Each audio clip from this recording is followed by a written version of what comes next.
everyone, and welcome to the Scratticus Academy. We are back with some Doors of Dunera today.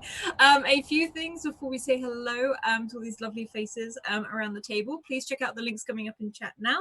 That includes the Discord. We do have a channel just for this game where you can, well, we'd love to hear what you think.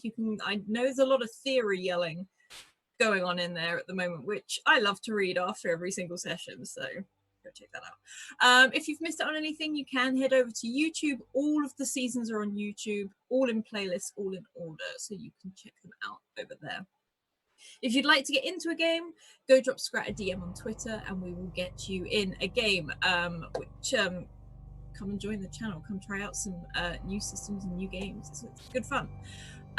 Also a huge thank you to our wonderful sponsors who we couldn't do this without, in the form of Mayhem Press. You can check out Dungeon Fog. Dungeon Fog is an awesome tool that helps you create your maps and also your notes, updating each one simultaneously. I can't say the word simultaneously.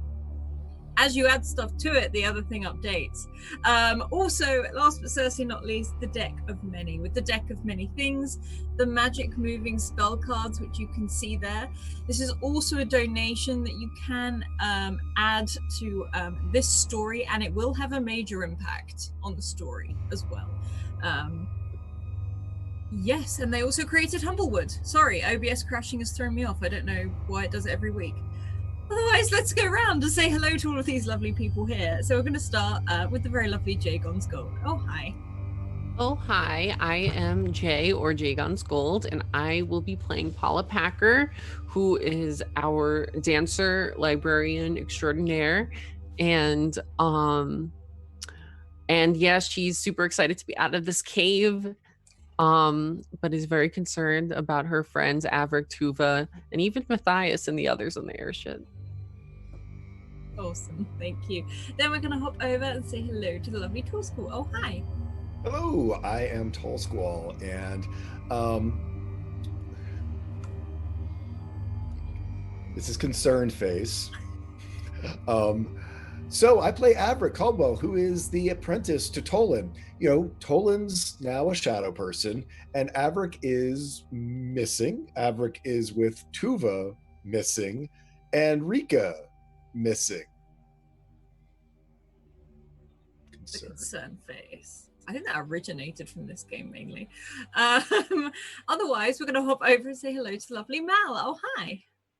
Oh, hi, I'm Mal. You can find me all over the internet at Malhadale. I play Reese Blackash. He's got a very big wolf and a fancy new diamond arm, which is concerning and exciting. It's incredibly snazzy as well. It's very fancy. And last but certainly not least, Sarah. So excited to be back to play Florence Fetlock.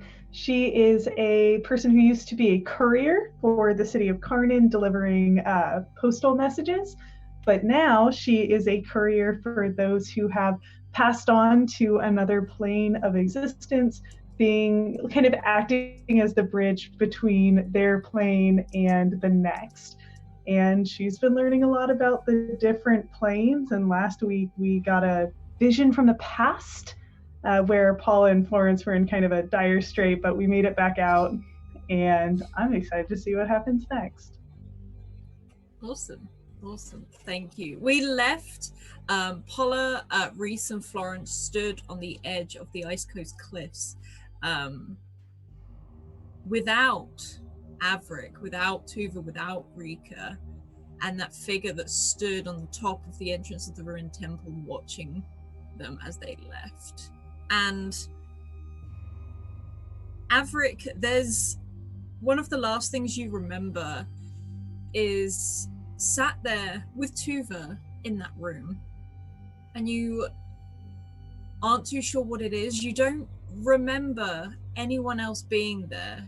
You don't remember someone either grabbing you or a knock to the head, something that would make you black out. You don't feel it, you don't remember it, there's nothing. But it's a moment of flashes, and normally flashes are white when they sort of dance in front of your eyes, when they sort of, like when you look at a lamp too long, and you blink a couple of times, but these are black, almost making your vision sort of blotch as this black sort of swirls across your vision. Slight tint of rainbow at the edges, and a wave of nausea that hits you, almost like you're being thrown about, but your body isn't. Almost like travel sickness in some ways. But there's a moment where you can hear things around you, like you're underwater, everything is half muted. And you can, for a moment, amongst those flashes, you see a pair of jet black eyes blink at you. And then there's this very cool sensation, like when you feel like you're falling back, but you don't hit hard ground, you hit something soft. And it feels almost in slow motion. And you feel a coolness up against your cheek. And it is stone. As you blink a few times, it's almost like there's no track of time here. You don't know how long you've been out. But as you open your eyes and you look around, you are on this... It's not quite a tunnel. It's almost like a passageway in a street. For a moment, you would swear it was Carnan, one of their cobbled streets, but it's dark. It's like it's at nighttime, but none of the flowers have come out. There's no moon in the sky. And the stone, but sort of beneath your face and on your arms and your hands, is cold.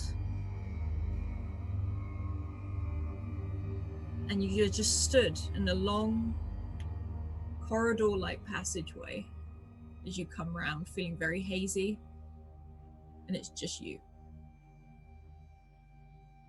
So I think he probably, when he first opens his eyes, lying on these cobblestones, pressed up against his face, feeling that cool stone, and he opens his eyes, and it's that weird perspective when you're lying on hard ground of seeing, the cobblestones there down up close. And especially with cobblestones, any moisture or slickness sort of reflecting little bits of light, but it's dark. And I think he probably heaves a little bit, as he does not handle nauseousness well. And sort of getting his bearings of wherever his arms and limbs are, try to straighten himself out and get himself up to a sitting position, sort of pushing the heels of his hands in first and trying to get that fogginess, and again that sort of waves of nausea sort of making him close his eyes, even as he lifts his head feeling like it's full of sloshing water.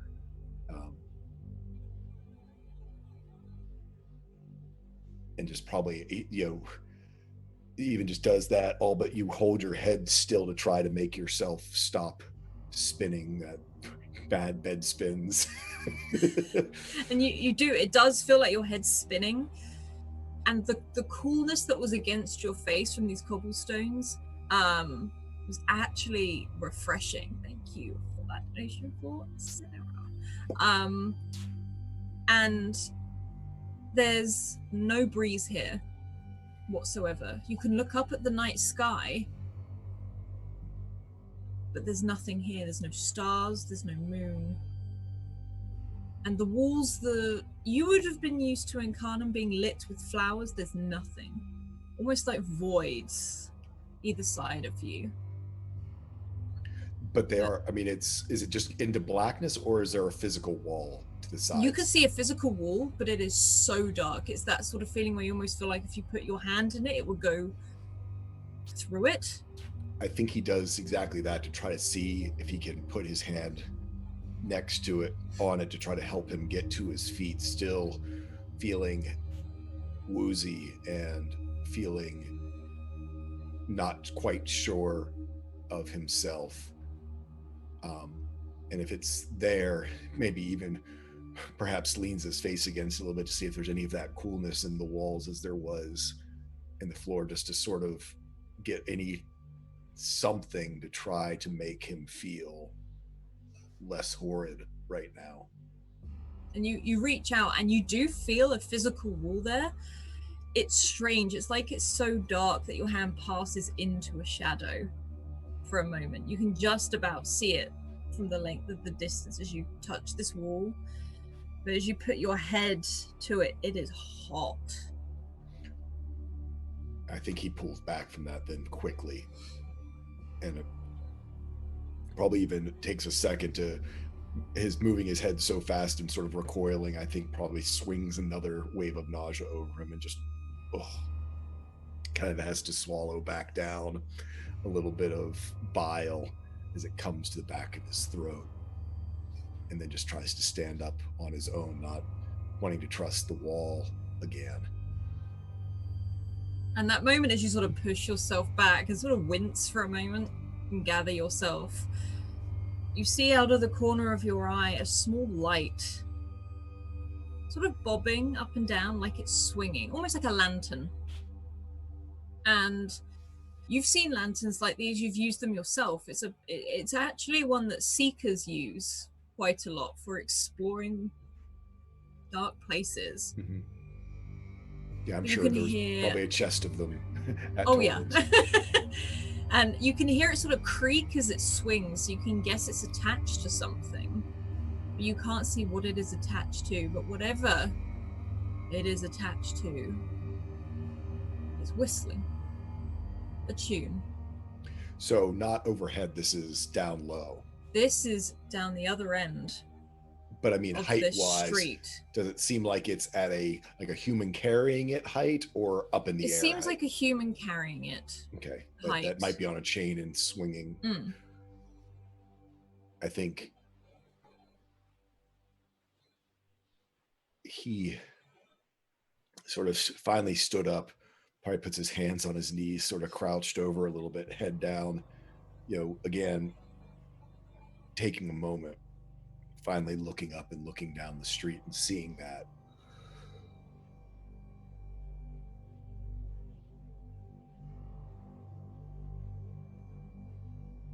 Are there any other noises other than the creaking of, this sort of squeaking of, this whistling from whatever figure IP? Is this happy whistling? Is it a tune that he knows?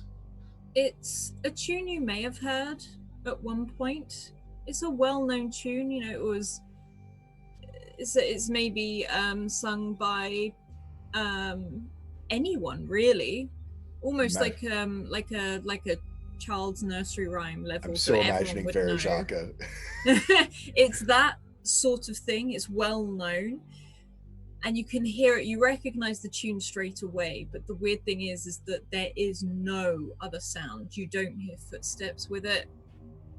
You don't hear a breeze in the air. And it's almost like this song almost echoes around your head. Because there's no other sound, you really pick it up so quickly. I think at that point, he does start to kind of remember where he was and looks around to see if he sees either Rika or Tuva there around him, having just finally sort of gotten a little bit more distance in his perception of whether he has somehow been separated from them, whether he's alone. I think there's also a bit of a sneaking suspicion in the back of his head. Is this the ghost, Mikkel? What was Mikkel? Yeah. Mikkel. Is this the ghost Mikkel? As he didn't make lots of sound either. But I think he kind of wants to get a little bit of his bearings before charging after someone. As last time that happened, he ended up with a night hag. Could you roll me an intellect or perception, please? Yes, I will do intellect. Question: did he get his rest? Yes, you did get your rest. You have definitely got your rest. Okay. So let me get my pools back up to where they are, just so I've got that for, you know, everything's fine. I'm sure it's gonna be okay to spend as much pool as I want. On this one, I think because he is feeling bad, though, I don't think he's not able to muster anything much other than just whatever happens. Oh, on a 5. Okay, so it's more that the song seems to not distract you, but really take your attention. I've heard it before. In fact, I think I recognize the voice, but I can't pinpoint it. And you sort of notice as it sort of disappears, swinging. It's not fully gone, but you can see it walking away from you. It's not coming towards you. It's like it's going somewhere. And as you sort of look at it and your foot moves on the floor, something hits your foot, and Tuva's boot lays there. With a Tuva in it, or just her There bird? is no Tuva attached to this boot. I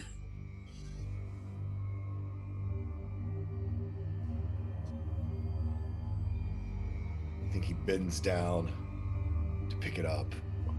Again, his first instinct, the same as mine, is Tuva here? Has she lost her boot?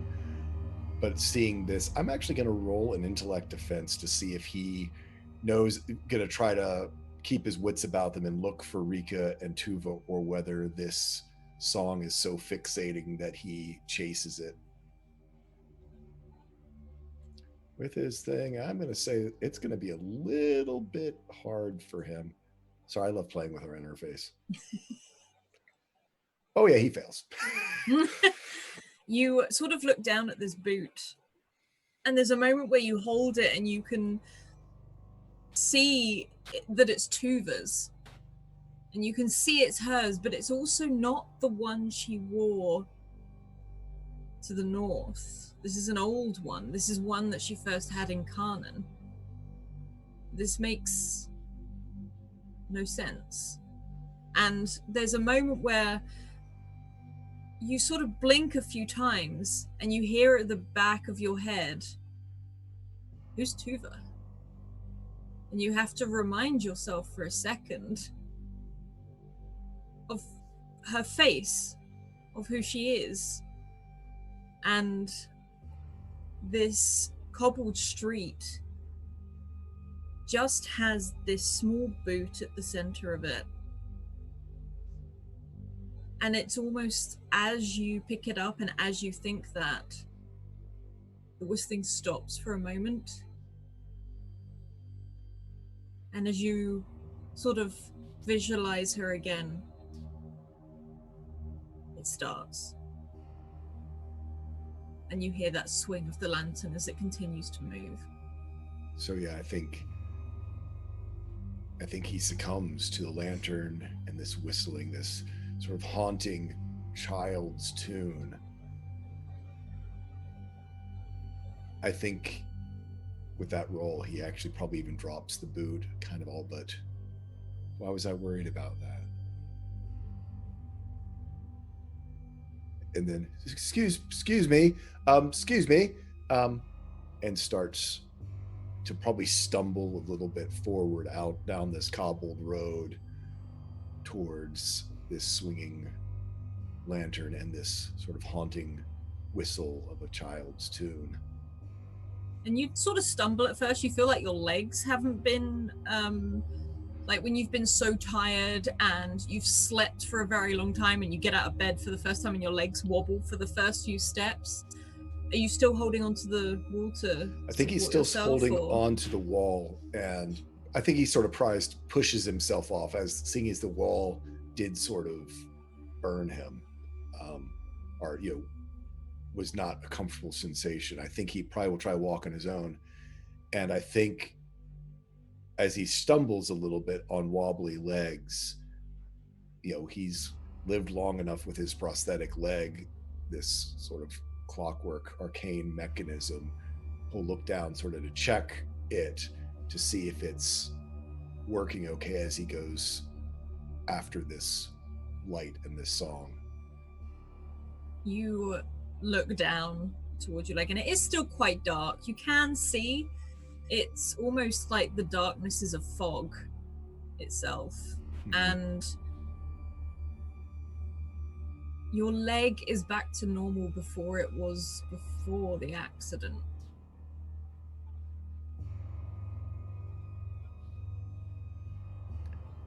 And if anything, that's what alerts you, because the sensation's bizarre, because you haven't felt this form of sensation in a while.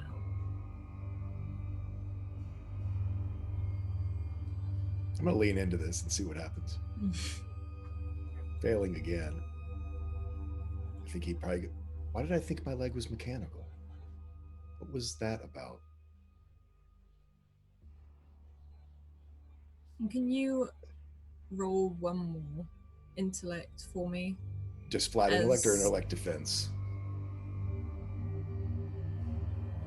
Intellect defense, as that whistling gets a little bit louder as you call after it.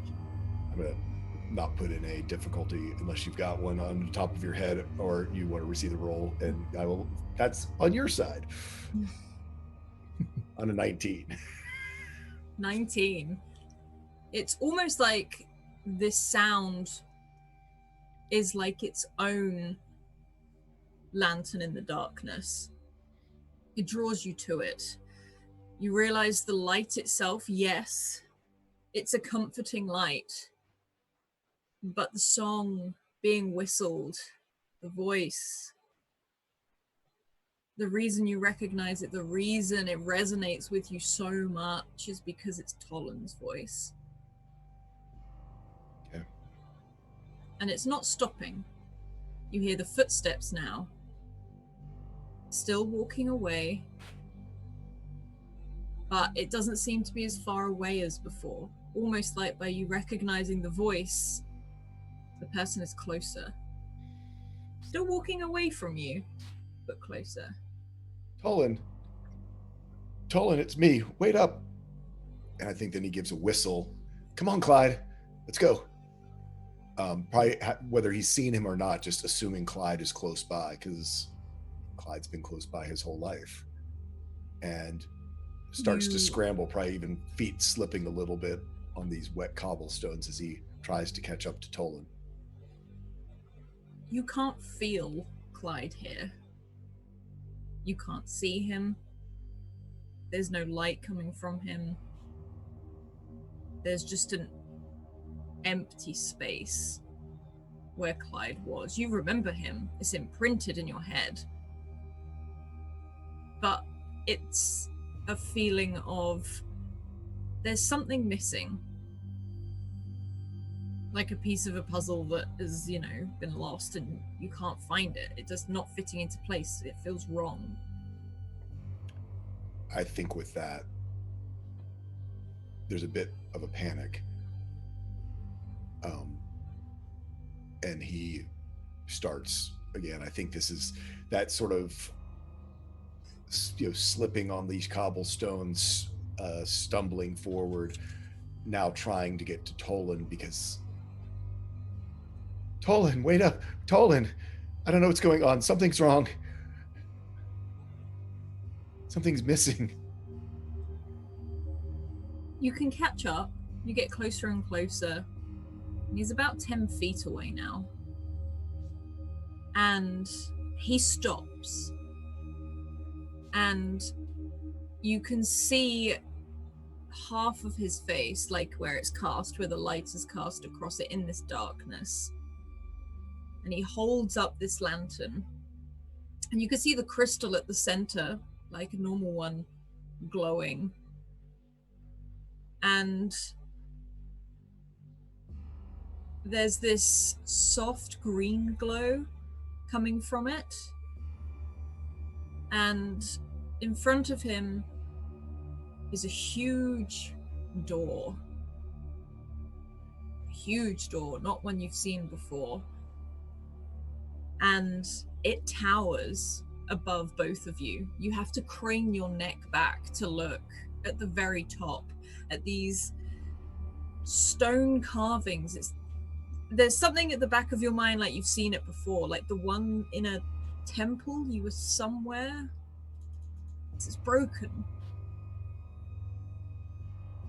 And Tolan doesn't seem to acknowledge you at all, almost like he can't hear you. And somewhere around you, you can hear a sniff. It's not coming from Tolan.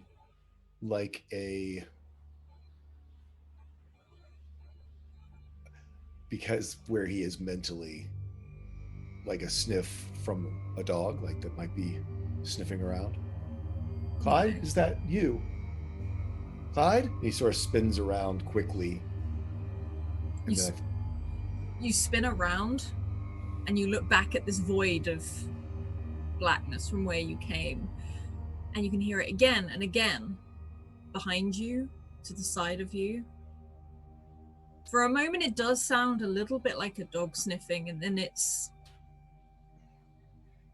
different, as it's like something is trying to smell the air or something around you. I think Tolan, Averick then sort of backs up, sort of backing towards Tolan, backing towards the light. Tolan, I think something's out there. There's something about these doors. I think he almost like this pain in his head as he tries to remember. Open it. No, don't open it. Something. They're good, but they're bad, or something. It's broken, or shouldn't be broken. And just until he sort of comes back to back with Tolan, because Tolan's facing the door, correct? Holding up the lantern. Yeah, he hasn't turned around to look at you or anything. You can see him holding the lantern up as if he's like surveying the door itself, sort of looking at all the carvings, doing what you know Tolan to do when he's in his element, his seeker element, when he's found something. The only thing that's lacking here is the excitement. You can't feel it. I think as he backs up, he doesn't like bump himself back to back, but sort of almost shoulder to shoulder, facing two different directions, so he can look over and look at Tolan. Tolan, whatever you're doing, hurry up. There's something out there. Lots of something out there in that dark. I don't know where Clyde is. Where's Baron? Could you roll me another intellect defense, please? Another 19. Okay. Oof. Your eyes seem to be adjusting to the dark. Like, you can see a lot more of the cobbles now. You can see the structure of this alleyway, and you would say it was Garnon. You feel like you've walked down this alleyway. It's just wrong. You watch Tolan sort of move this lantern across the door, and his eyes drop down and fall at a handle. But what grabs your attention as you look back nervously is those walls that were warm. You think at first you see them shift, like the walls sort of move as if someone was leaning against it. And Averick, you're stood in this corridor, and almost as Tolan casts this lamp up, you can see that these walls are built of these shadow-like bodies. And they coat the wall. You can't see the brick. You realize that heat you felt was body heat when you reached out. And I think he puts his hand on Tolan's shoulder. Again, they're all but side by side, facing opposite directions. Tolan, if you're going to do something, you need to do it now. They're everywhere. They're everywhere. And they're waking up. And he stops whistling. And he starts to sing. The song that you've heard him sing before. On a journey in that desert, that time, when you find lost in Arkway, and he starts to sing it. And it's not that light radiates from some of the carvings on the door, but it's like a feeling. And he reaches out and he turns the handle of this door and he looks back at you briefly, and you can see his face clear as day now. And it's not scared. It's not happy. It's not. It looks, if anything, slightly sad. But you can see in his eyes the excitement as he steps through the door and disappears the other side. I think Averick all but backs through the door with him. And I think as soon as they're through, if Tolan's not closing it, Averick is seeing all these layers upon layers of shadow humanoids that he thought were just darkness, that they're in fact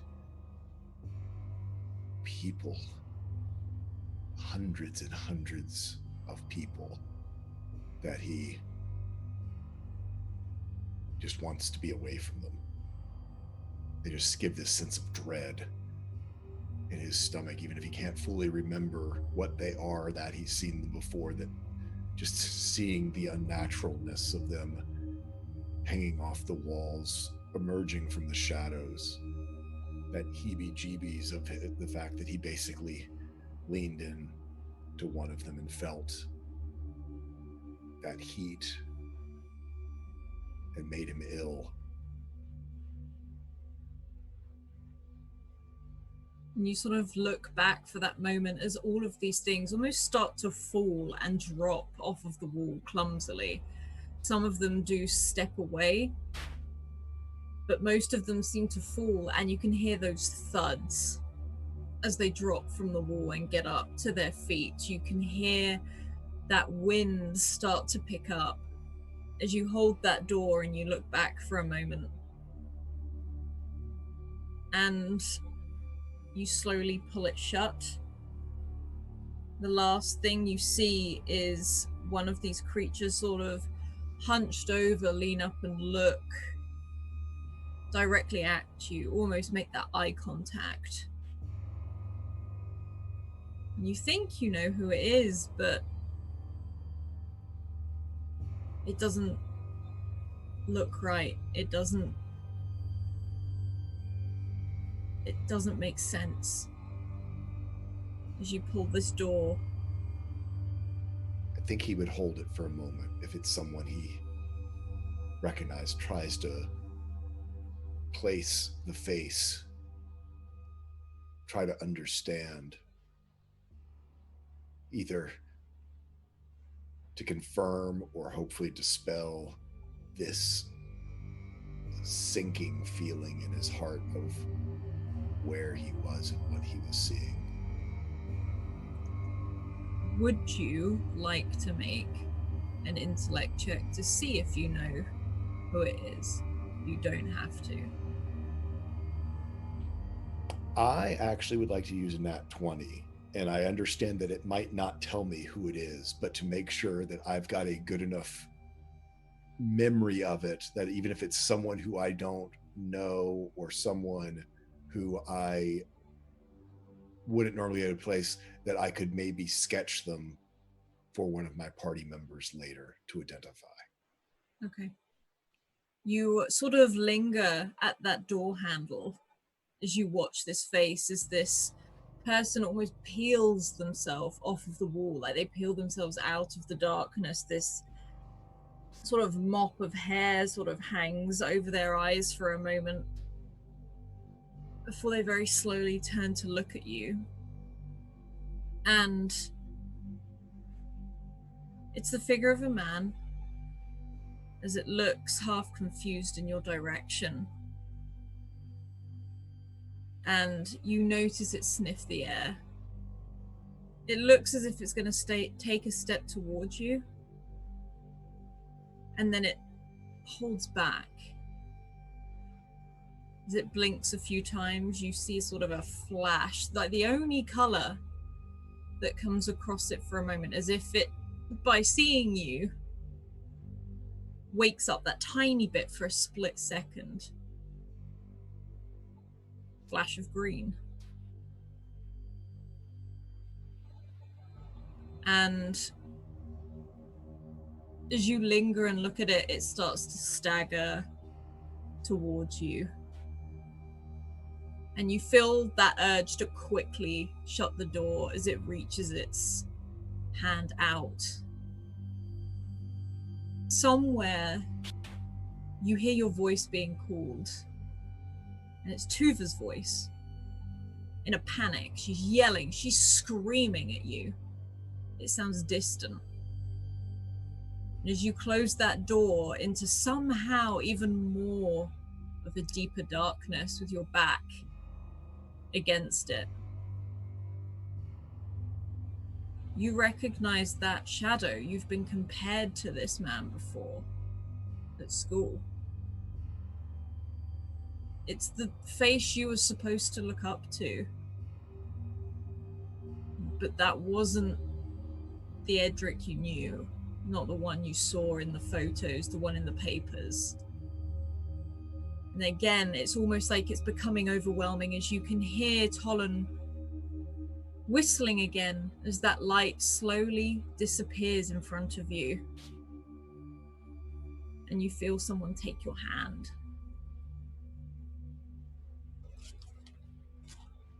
And then there's that nausea again. You wake up. You can feel a definite icy cold breeze on your face as it sort of almost burns your skin. It's so cold.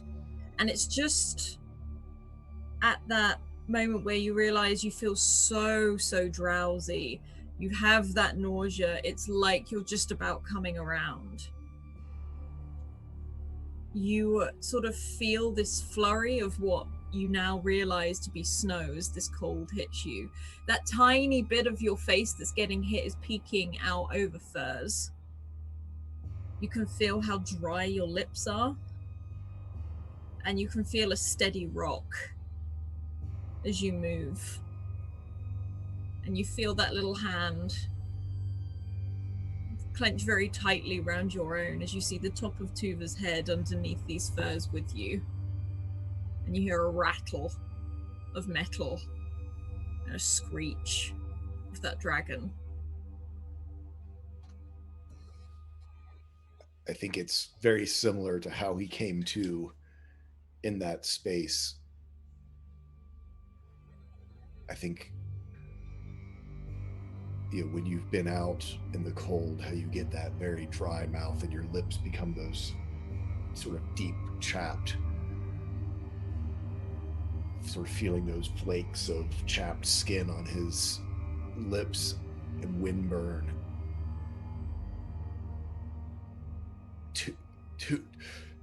Tolan, Tuva, and opens his eyes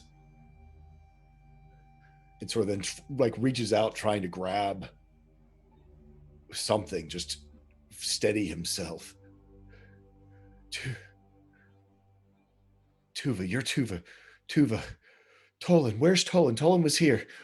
Did he make it? Where's Tolan? You can see Tuva sort of breathing. She looks to be asleep, but like a nightmare where she sort of shifts here and there. You sort of realize maybe she's reached out in a panic in this number and grabbed your hand. It's what has woken you up. So I think and there's sorry, go on. Go ahead. You can feel those heavy furs on top of you, and you realize the jolting is that you're in this almost like a cart going over rough ground. These furs piled up on top of you, half to keep you warm, you think half to hide you, as you see boxes and sacks, huge crates on here around you. And that rattle is coming from a cage over in the corner where this dragon is tearing at the metal, trying to get out, screeching.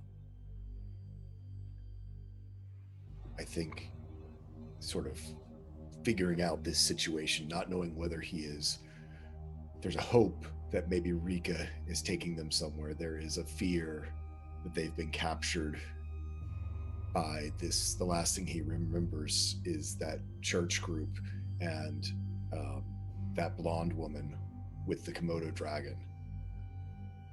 That if somehow they've been captured, especially with a dragon in a cage, because Tuva would never agree with that, but also knowing that if seeing Tuva there, that perhaps the dragon was not being cooperative. And it's in like this huge bird cage. It doesn't look like this thing is built for a dragon, but then not many things are. You can see where there's actually these huge teeth marks that have actually sunk into the metal where it's pulled out, and these claws have been scratching away. And you sort of lay back for a moment and look up at the sky, and you are outside. And the sky is white. There's this flurry of snow sort of passes over you, and you can hear hooves that seem to be pulling this cart.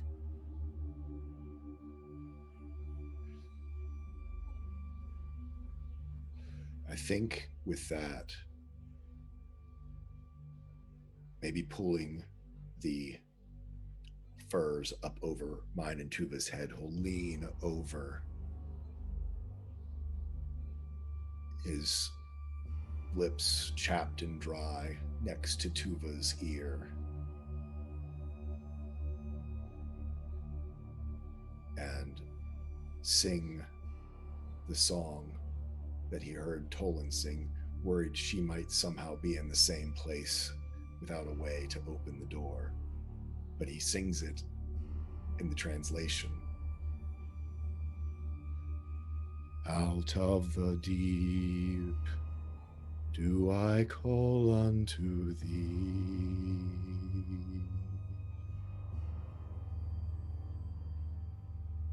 I beseech, hear my call. Just over and over again, that same very low tune, his voice not as deep as Tolan's, but trying to call out to both Tuva and to her Anakwe to bring them back. And you see her eyelids start to flutter as you sing that song and as this cart rattles along.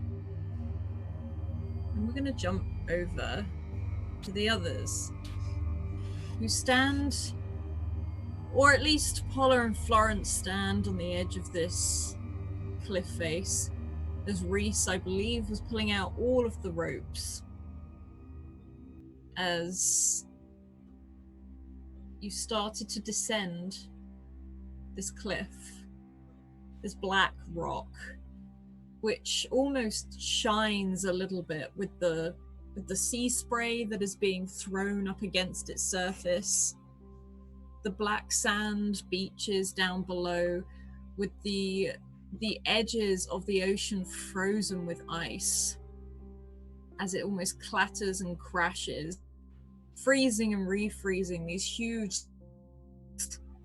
of ice washed up on the shore sit there almost like diamonds as you look towards the cliff face. Reese, how do you lead this?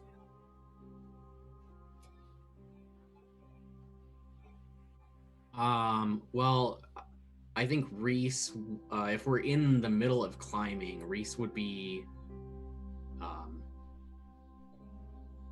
since we're going down, he'd be the last one because he would anchor, being the physically biggest and probably the strongest.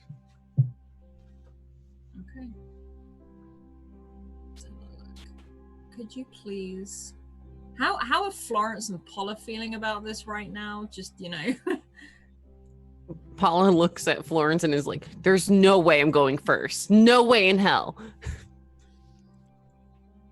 You know what? That's totally fine. I'll go first, show you how it's done. It'll be fine. Then you'll go. It'll go great. And then Reese will lead us up.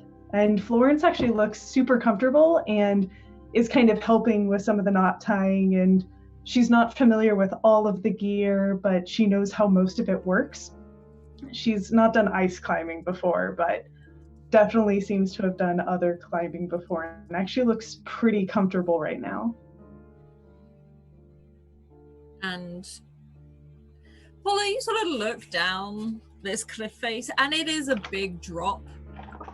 And there's this... You can feel the breeze, it whips your hair about your face as you do this. You've never done anything like this before. And this is a very...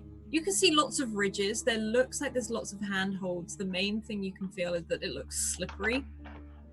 As this... There's a wide sort of span of beach with this black sand. But it's the sea spray that is sort of being carried by this strong breeze. As you look down, and Reese, how are you attaching the first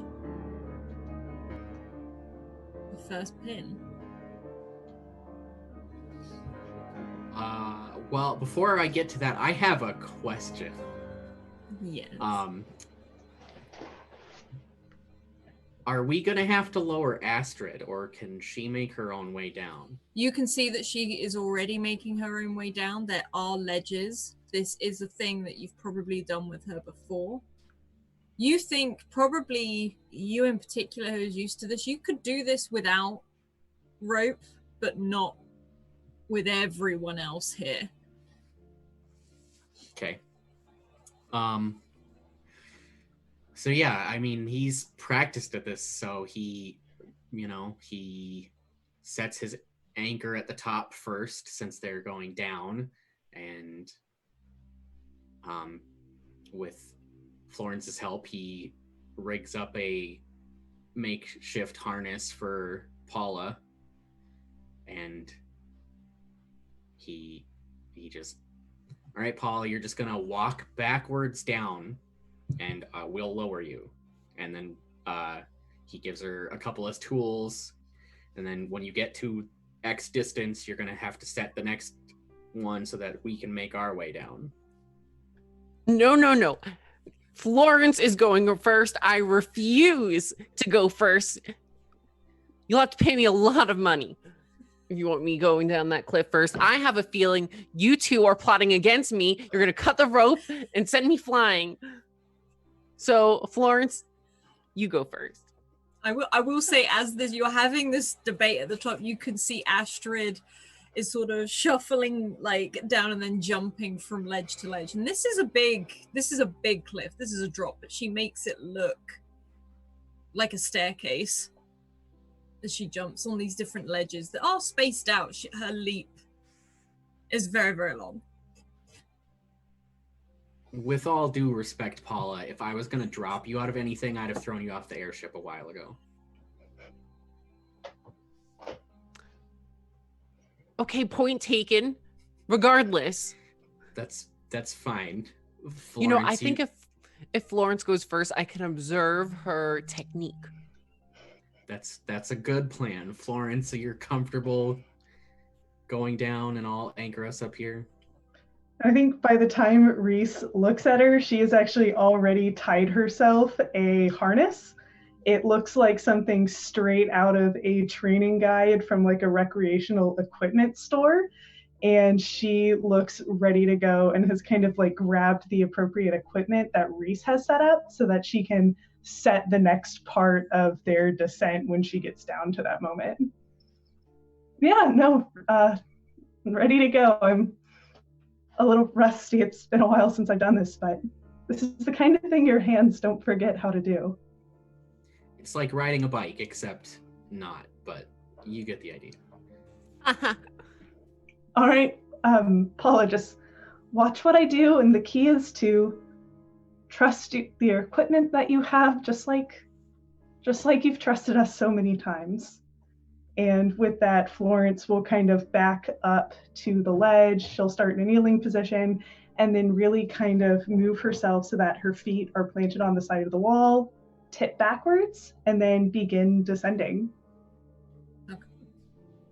And the first bit you do with these, you can see even Astrid pauses for a moment to watch you all sort of start this descent, and before she starts moving on again herself, and it looks pretty stable from where you are. You are able to put in the first piton basically, as you can see this overhang start to encroach, and then for the overhang I will need you to make either a might or speed check, unless you have an actual climbing check. I think I have an ability called Outdoor Gear. Would that be applicable because we're specifically using the right equipment for the task at hand? Absolutely. So I'll do that. So yeah, Florence looks like she's held this type of equipment in her hands before, at least hopefully that's how it looks. Okay. A little rusty. You slip, but you've just put the piton in, so it's more of a gathering your feet. You realize this is more that where this overhang is going, there is a very smooth bit of this cliffside of this black rock that has worn down by the sea, and you slip for a moment and you start to drop, but you sort of catch yourself. You're still attached, you aren't going to just plummet, but it's more that it makes you probably jump. It might have been a while since you've been cliff climbing, but I think maybe as she slips, like her eyes look down and all of a sudden she realizes how far down that bottom is, and it's kind of that same feeling she felt on the airship where she looked over the railing, where as long as she looked at the horizon everything was fine, and when she's climbing everything is fine as long as she's only looking at the rocks directly in front of her. But now her chest, or now her like stomach, is like on the beach beneath her. And I'll say probably, how close to the edge would both Reese and Paula be at this point? I think Paula is right there on the edge, watching Florence. You know, actually, she really is trying to watch Florence's movements and kind of get an idea of how to navigate this. You definitely see her slip then. Yeah, and I think Paula panics and grabs onto Florence's arm, or tries to, just in case, you know. You can grab hold of the rope. Florence is too far down at this point. But you can definitely hold on to the rope, and she seems pretty fixed. You see, so Florence, where this overhang is, you sort of fell over the side and you sort of swung, and you know when you just hit the rock briefly for that moment before you manage to get your feet and gather it. And Paula sort of holds on to that rope more to steady it than anything. And Reese, you've seen it too, but you also may have seen this a lot. It's gonna happen. It's one of those things probably to Reese. Yeah. But you see Astrid stop, watch, and then continue to move again.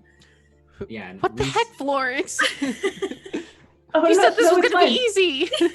I just wanted to demonstrate what you do if you do happen to slip. See, it's fine.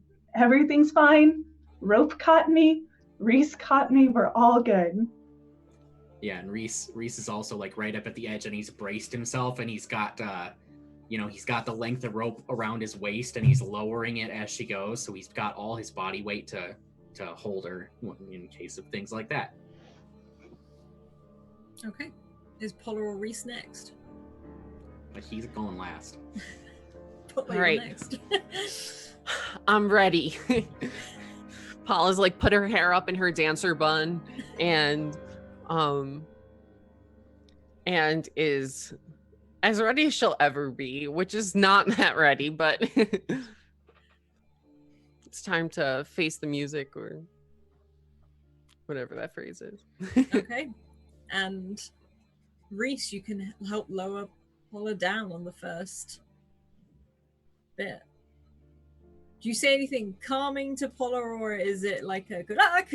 Like, I mean, I think he's just okay. So you're gonna walk backwards down. You just let yourself lean back like Paula or like Florence did. I've got you. She's got you.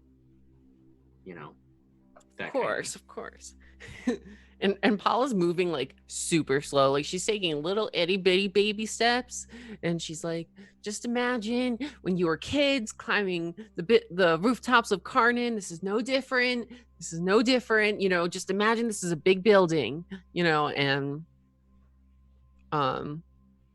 she'll keep looking down to see if Florence is doing okay. But realizing that makes her more nervous, she decides to look up instead and make sure that Reese has a handle on things. you can look up at the sky where it is very white because of the snow that's starting to fall. It's not heavy snow, it's like this very soft snow. And you can see Reese, and you can see some of these huge gulls flying overhead as they pass. And I'll say you can just about see Florence because Florence has gone over the overhang, but you can definitely hear Florence. If you're saying anything, you can be heard on the way down.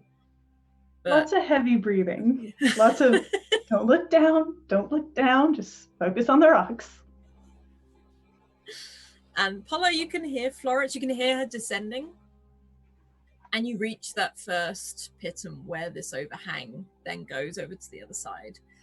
And I need you to make, I'll say either a might or speed check unless you have something particular ability-wise. Yeah, I think I'm going to use, is reduced by 1 step. That could be, yeah, I'm going to use muscles of iron. Mm-hmm. And so Paula's like, her arms kind of like bulge up and she's very stiff. Like, normally she moves very gracefully, but right now she looks very stiff, but she's kind of using all her core strength, like trying to support herself and get her over this, how did you describe it again? Just like an overhang. It's This like a very overhang. smooth rock, this overhang. Yes. So, I'm going to use like 3 effort. I'm going to use 3 effort. And do I have stuff? I'll save that for now. Okay. So again, this is a new thing for you. You slip a little bit. And I think it's more that the slip isn't dangerous. It's more of the fear that you feel as you slip. It's almost like your hands let go of the rope for a minute and you slide just a tiny bit. But it's more where you've tensed up so tightly it hurts when you jolt. And Florence, you feel this sort of swing on the rope as you watch Paula half fall, half climb over this overhang, almost swinging, and the rock comes up to you, Paula, where it's there, just above your head. And Reese, you are just like bracing yourself again as you feel it. Paula's laughing maniacally at this point, just like, wow, this is fun. And again, at each sort of jolt or drop, you notice Astrid stops, and she's quite far down now. Before she continues, she's becoming much smaller little wolf as she disappears down the side of this cliff, but you can spot her a mile off. This beach is, well, the rock itself is grey and almost like it almost looks silver in some places, where the sea water is, the the salt water sort of splashed up against it, the black sand beach and these eyes, you can see her, this red fur, really stand out. And Reese, how do you make your way down? As you're still attached to the others as well. I'm trying to remember the little bit of rock climbing I've actually done in real life.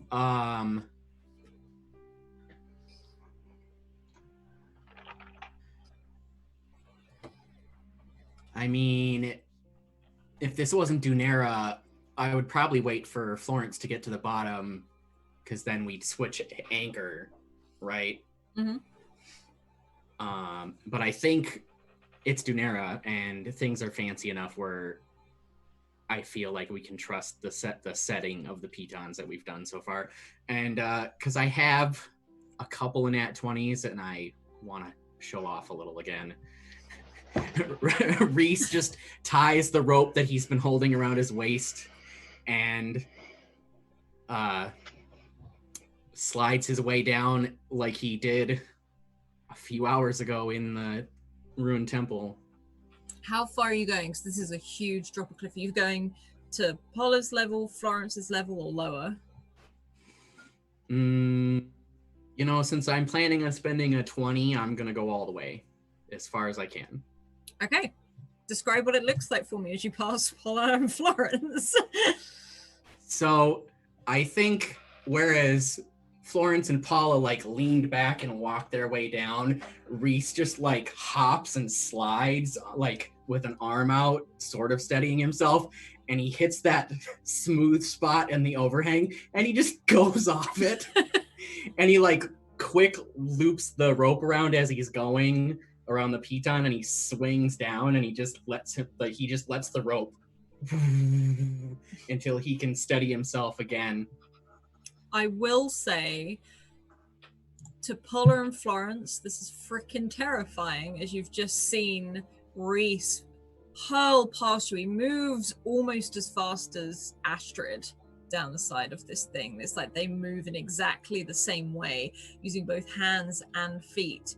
And I will say part of this, Reese, is because of your diamond hand, you're able to almost like jam it into parts of the rock and use it as an anchor itself. Yeah. As you make your way down this. Paula, he passes you first. How would Paula react to that? With the breeze of like how rapidly Reese is descending, Paula's she grips the rope even tighter. Be careful, Reese, you're disturbing my equilibrium.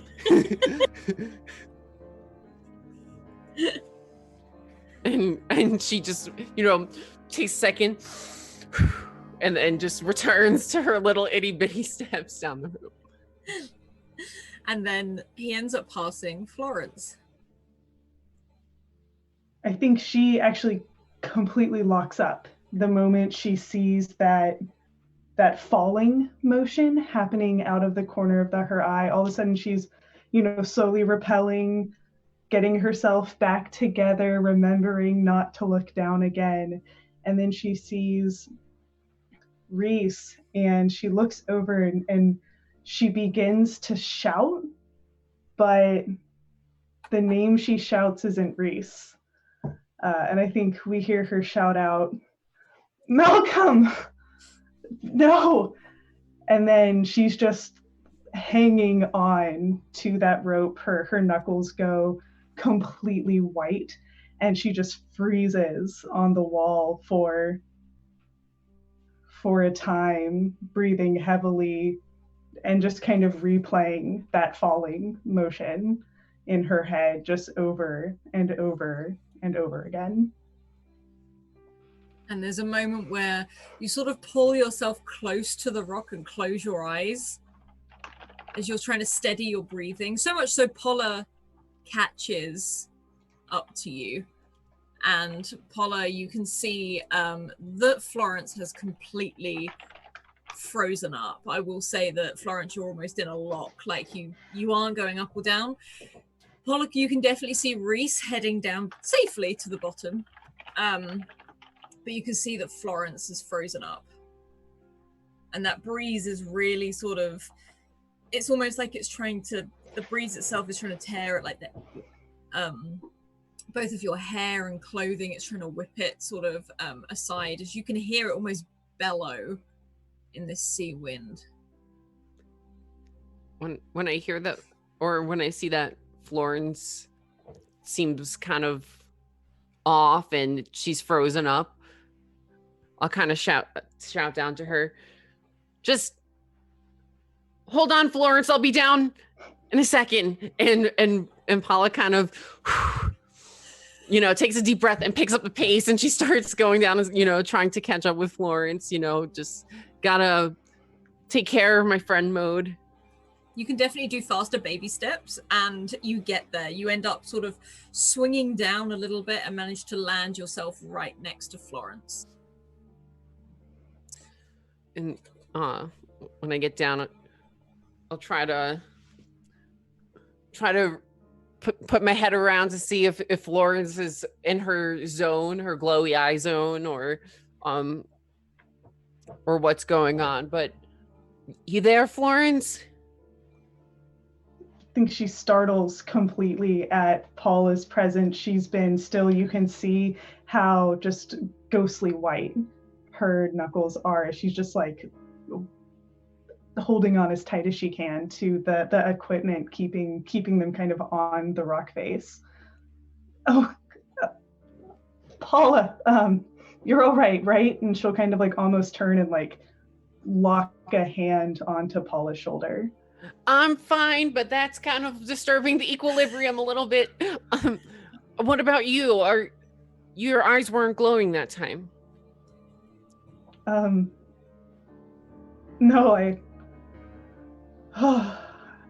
I guess they weren't. I thought I saw something, but we have to keep moving down the wall. Definitely, it feels like this breeze is picking up a little bit. Do you think you're gonna be okay? There's a long pause. Yeah, no. Thanks, Paula. Once again, I don't know what I'd do without you. Yeah, no, we'll be fine. Reese is fine, right? I'd look down, but I can't. Reese is fine. Just keep your eyes either straight or up. No looking behind, no looking down. We've gotten over the hardest part. It should be smooth sailing from here. You sound like you've done this before. I'm a dancer, and I guess maybe I'm picking up a thing or two of acting. We'll see. Would it feel better if I went first or second? Why don't you keep following behind me in case I'm the one who needs another pick-me-up? Sounds good. And we have Reese down there to catch either of us in case, worst case scenario. Florence perks up a bit, takes in a deep breath, and then Astrid too. That's probably a softer landing. I take the wolf over Reese, but I think either one of them could catch us. And she'll slowly start descending again, moving very slowly this time, but focusing on the wall. Okay. Thank you, Hope, for that advantage for Florence there as Florence descends the cliff. Both of you start to make your way further and further down the cliff, but down at the bottom, Reese, the rope sort of runs out like a foot above where you are, and you sort of hang there for a moment. You can see Astrid sat at the bottom, sort of looking at you.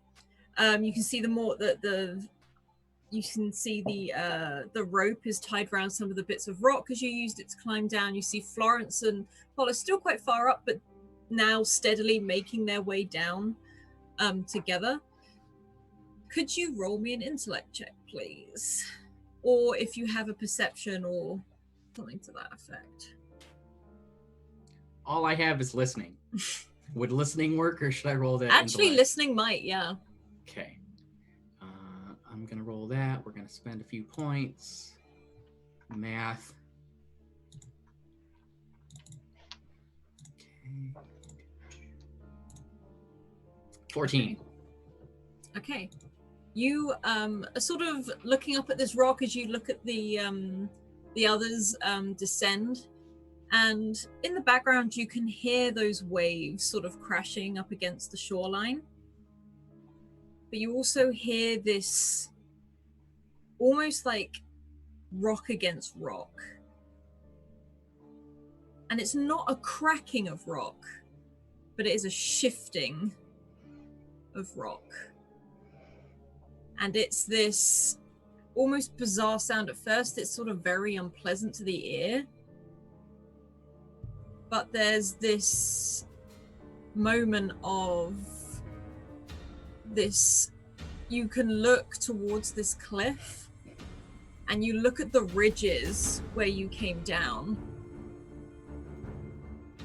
and they don't look like normal ridges in a cliff face, and you can see some of them where they look like they've slotted together as they start to rub against each other and start to move all the way from the very top where you left that top rope down to the bottom. And Paula and Florence, could you both roll a perception or intellect check, please?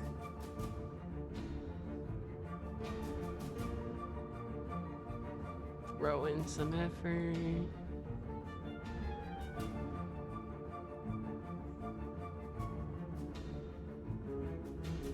Both of you have this moment of this judder where you feel the rope swing out and you both feel yourselves leave the cliff face, still firmly locked in by these ropes. But it's like the whole cliff face you're on starts to lean forwards. As you look at it up, the sky almost starts to disappear. And you can see again, Paula, even more so, this flurry of gulls overhead as they all start heading out towards the ocean. And there's this moment where you hear that cracking. You can see a couple of stones start to drop. These pebbles, you see them roll down. And as you both swing back, you are able to hold onto that rock again. And as you do, the rock blinks as this eye opens for a moment, this big yellow eye. And it's sort of almost as if its eye flutters for a moment, almost like when you have something in it, when you get dirt in it, you see some of the pebbles fall down and it blink a few times.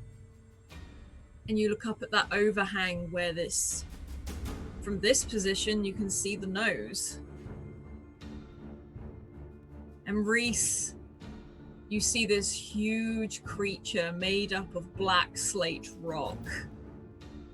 It's almost as if it is pulling itself out of the face of the cliff itself, made up from it. These huge shard-like sort of fingers, arms. This doesn't look like the giant you've seen before. It's nowhere near as big. But you see where you've landed are these toes, these feet, as they start to peel away, as if it was set back in a casing and it's coming out of a mold.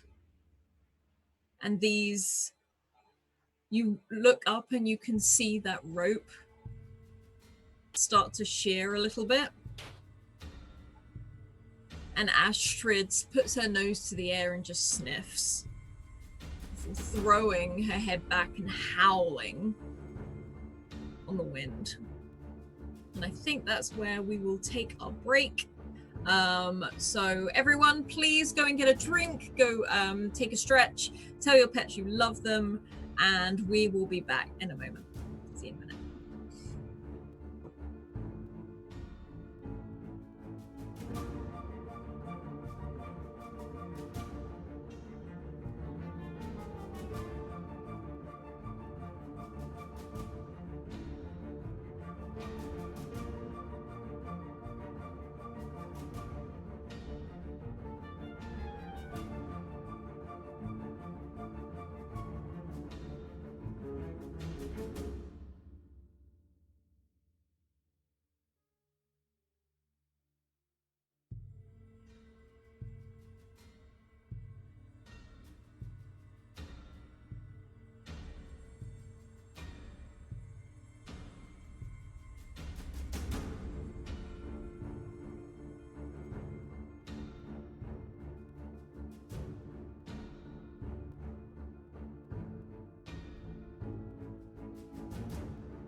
Oh, hi. We're descending a cliff that has just stepped out of the cliff itself to reveal this huge creature made up of this black rock, these sheer shards of black rock. A huge nose, almost like a pointed, or it's like it's made out of slate. This almost shiny, like obsidian rock. And Reese, you're sort of slowly looking up, and you can see Paula and Florence sort of shift and swing from these ropes.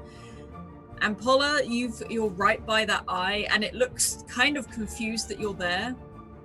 And can you both roll a mic check to hold on, please?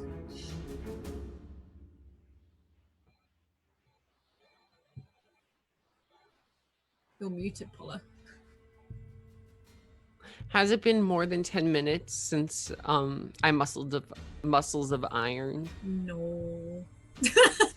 Wait, it hasn't been more than 10 minutes? That's good, because that means I still have it. I was gonna say, you should still have it then. Oh, okay. Oh, I swear, Florence, every time you're at height. All right.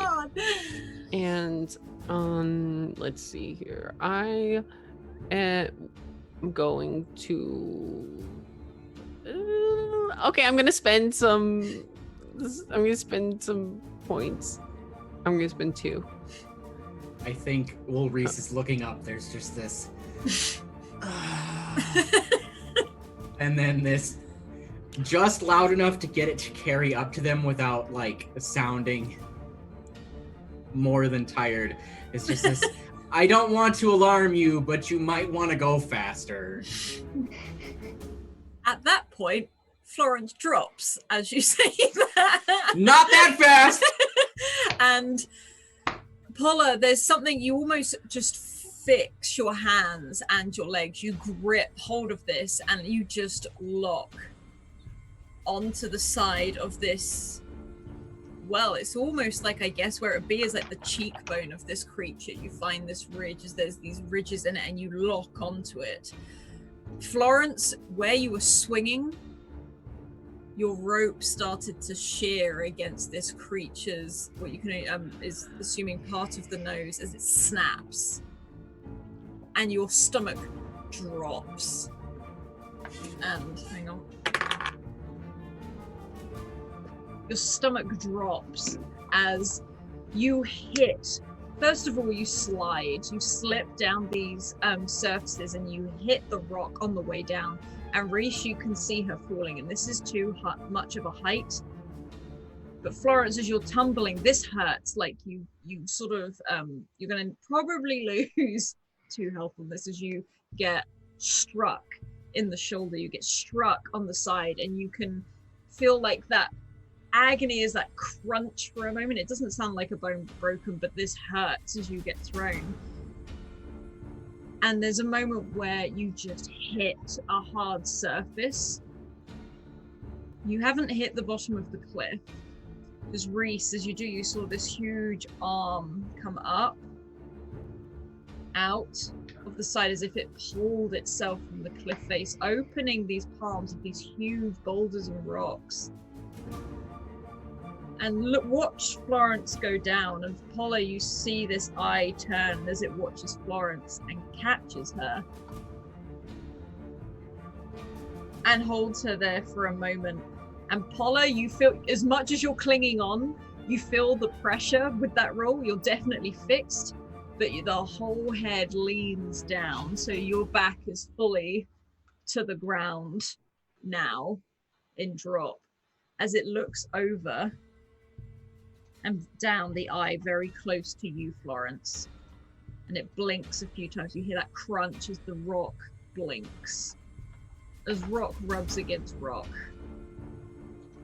And Reese, that foot takes a step forwards out of this cliff face. Astrid moves out of the way. You can easily move as it does, and you can see these huge footprints sink into the black sand on the beach. Aren't I still hanging a foot above? Yeah, you've got that awkward swing where you're like, your toes can touch the floor, but you're not down. I think it steps and he's swinging, trying not to like get stepped on. He's just like got his knife out trying to cut the rope now. Just like, oh, come on. I will say, if you want to be able to cut the rope, you definitely can. You can slice through that rope and you drop for a second.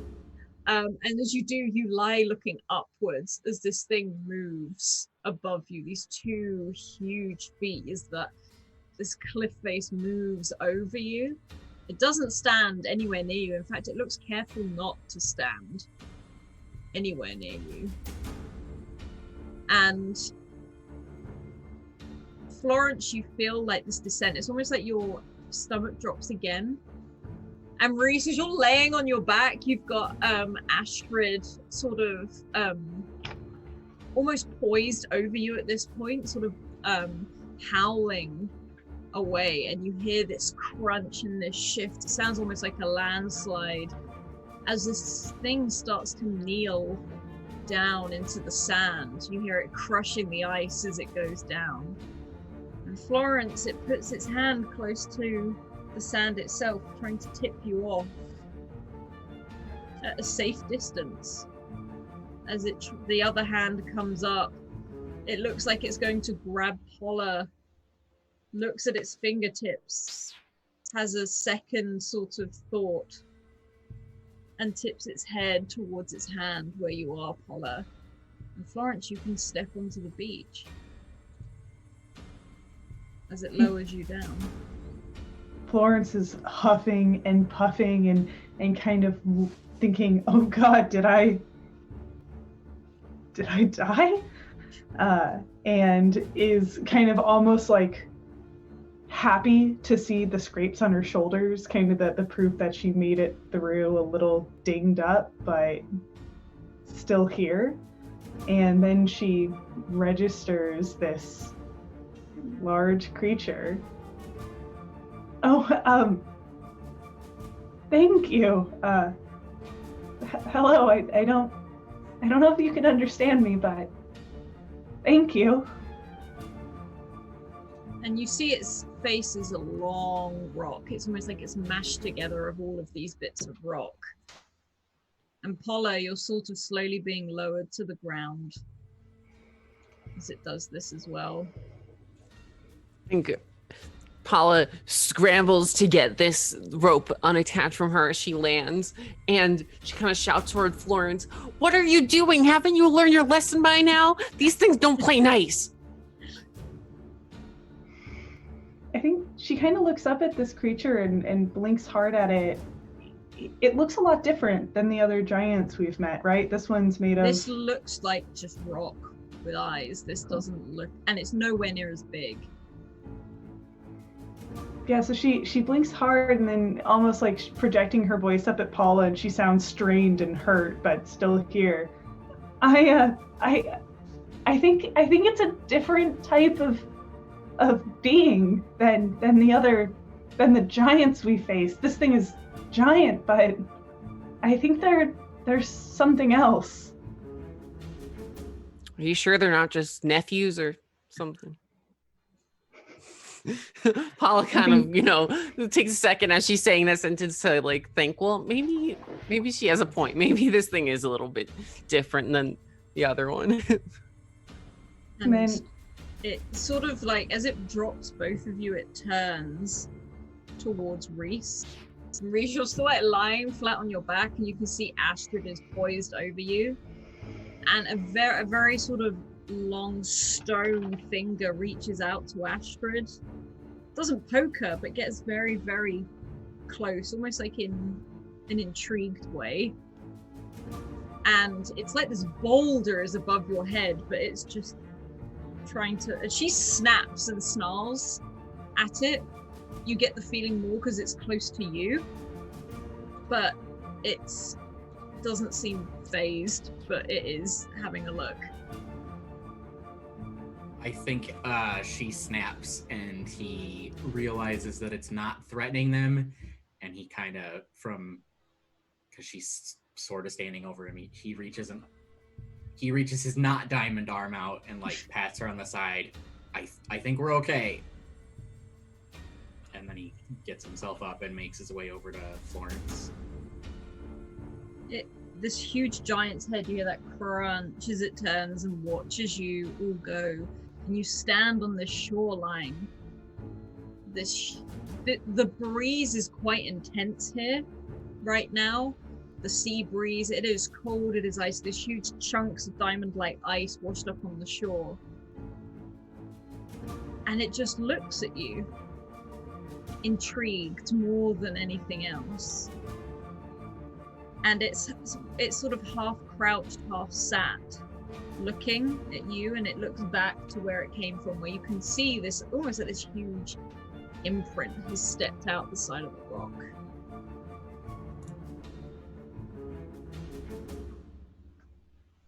Florence is looking up to it with wonder, sort of able to finally push the events of their climb out of her mind as she focuses up at kind of the next task in hand. Can you understand? My name is Florence, and I don't know if you can understand me, but I would love to learn how to understand you. It sort of tips its head to the side and looks at you. Two big eyes, big yellow eyes, sort of blinking at you. And you hear a very deep, gravelly voice come out of this mouth of this huge creature that drops. And it doesn't speak a language you seem to understand. But it doesn't sound aggressive. If anything, it sounds intrigued, kind, and a bit confused. You can also tell from where some of the seaweed is sort of, particularly around its feet, it's probably been in the rock for a long time. I think as Florence listens to this creature speak, she's straining her ears to try and listen for language and to listen for words or however this thing's language is built.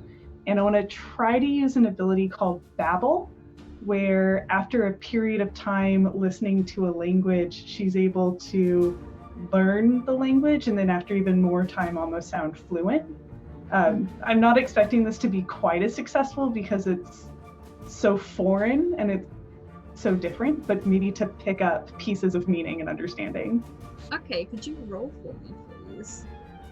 I will use one of the advantages that I have. Awesome. Let's see how much you understand. And throw some effort into this.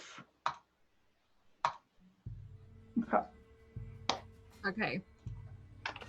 You sort of stand closer as you look up at this giant. And it talks and it's Latin. It's weird. It's almost like it's got a breath. And you can smell seaweed and salt as it sort of blasts at you more than anything. And in that deep, gravelly voice and its eyes that blink at you, you hear it's not necessarily talking to you, it's almost talking to itself. At first you just hear the words like human, strange, time. And then you start to hear these sentences form. Things of, I've not seen these humans in a long time. As it's sort of looking at you curiously, it's not talking at you, it's talking to itself. And for a moment it thinks you want something as you've approached it, and it looks curious and points further down the beach, and you can see these tracks in the sand. They look like wheel tracks and hooves, but it gestures almost, is that what you want? It then sort of moves over as if and picks up one of the big bits of ice on the beach, these things that look like diamonds, this ice that's washed up, and offers it. to you, not understanding what it is you want as you talk at it. I think after some time, and Florence and this creature probably look a little crazy to the rest, as she's almost like trying to make these same sounds coming like deep within her belly, and she's kind of trying to figure out like how do I make a crunching sound as I speak, and she's kind of like rubbing her boots against the rock, until finally she's hopefully able to piece together enough words of this creature's language to say, "I'm sorry for disrupting your sleep. My friends and I are traveling to the next place. We're looking for," and when the creature motions towards the tracks and the wheel marks in the sand, she points back at those. We're looking for a bridge and the person who made those. Do you know who did that? And this thing blinks at you, looks to Reese and Paula, back to Florence, and you hear that voice again. That you did not wake me. She did. And he takes these fingertips into the ground and starts to sink them into this black sand and holds it there.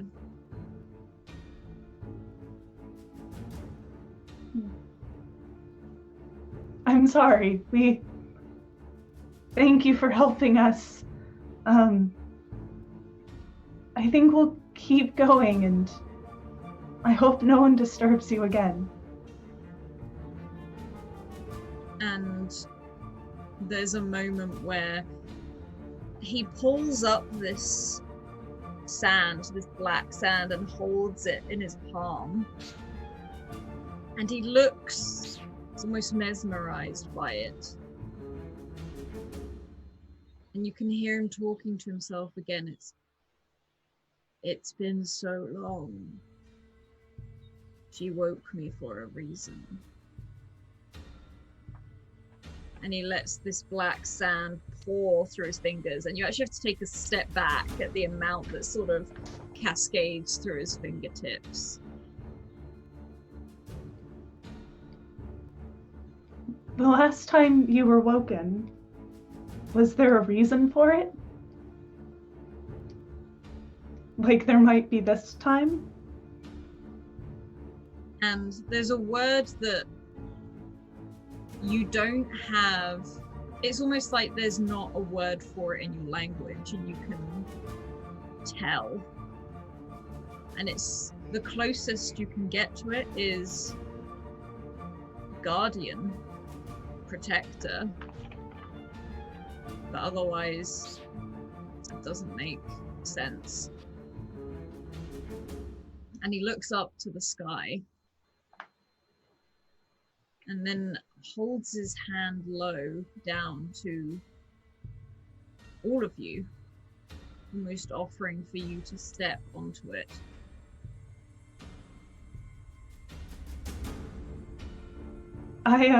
And Florence will look to the others.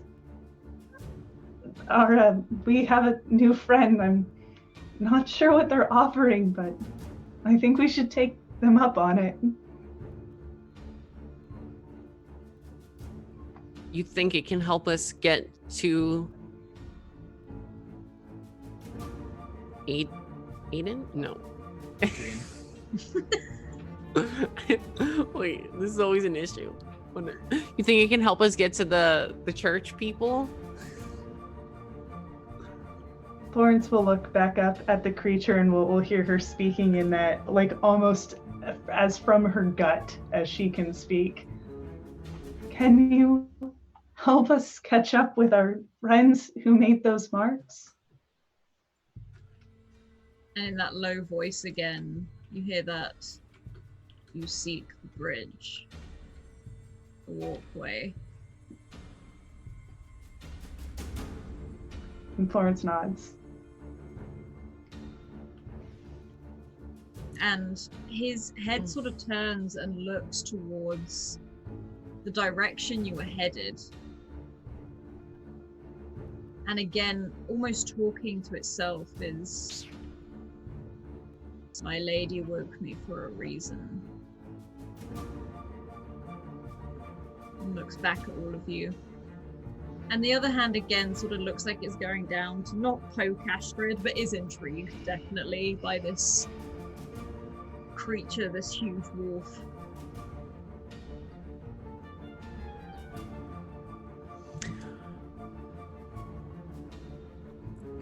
Florence, last time you decided to trust these things, it wasn't such a great idea.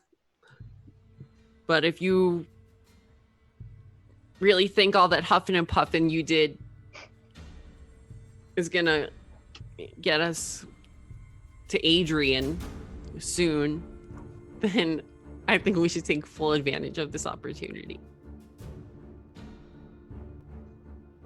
I agree.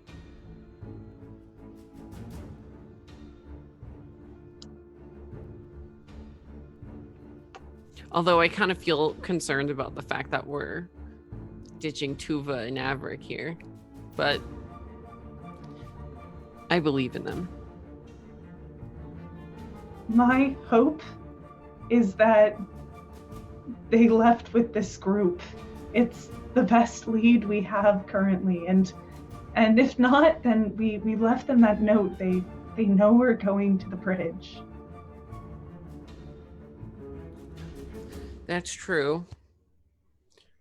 I mean, I gotta be honest, I have a hard time piecing it together. I mean, we saw them and they didn't have Tuva and Averick, and then by the time we made it back, Tuva and Averick were gone. But I mean, right now I feel like we've just got to keep up our momentum. I agree. Nothing to do but to move forward at this point.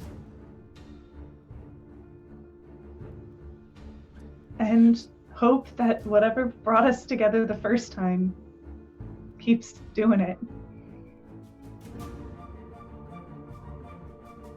Yeah, definitely. And, you know, Averick has a compass now, so hopefully if he gets lost. He's got those new abilities. As long as he's with Tuva, she'll be okay too. You step onto the hand. I think as Reese steps up, because at this, I'm assuming Florence is closest to the hand. Oh yeah, So Florence is probably the first one on. Florence, I imagine Florence like grabs one of the fingers and is like, "Let's go!" And Reese steps up and he just gives her like a clap on the shoulder. It's like, "Good job." I think Paula is a little bit more hesitant about climbing up. Like as she's climbing up, she's almost like keeping her eyes locked on this giant's eye, you know, just like kind of like almost squinting, like hopefully it sees and knows that Paula is keeping an eye on it, you know. And as you all step onto this hand, you feel that almost like your stomach drops again as it lifts you up quite fast, as it sort of helps you all the way up to its shoulder height. And it sort of perches you on this ledge. And there's different ledges. It's not one you don't have to all sort of congregate on one. But it very carefully sort of tips you onto this shoulder. And it's a very heavy motion as it starts to walk along this black sand beach as you all sort of swing. There's a little bit of shelter from the breeze by this huge like head that is protecting you from the ocean side of it all. You see a few gulls sort of circle around it as it starts to trudge back across the beach in the direction following those trail marks. And there's a strange sense to it as it goes. And it, for a moment, you can hear it making this grumbled sort of voice. And it's almost like it's doing what you do, Florence. It's trying to learn how you talk. Picking up words here and there as you all start to move. And we're going to jump back to Averick. And Averick, you are in this, as you sort of stand there, there's this, you're on this cart and it is rocking from side to side. It's sturdy, you can see how it's reinforced with magic. You know, you sort of feel you're not getting the full freezing temperature because there's almost like this clear veil around you as you see some of the snow hit it and roll off. You've got this pile up of furs. You soon find Rika there as well, completely out.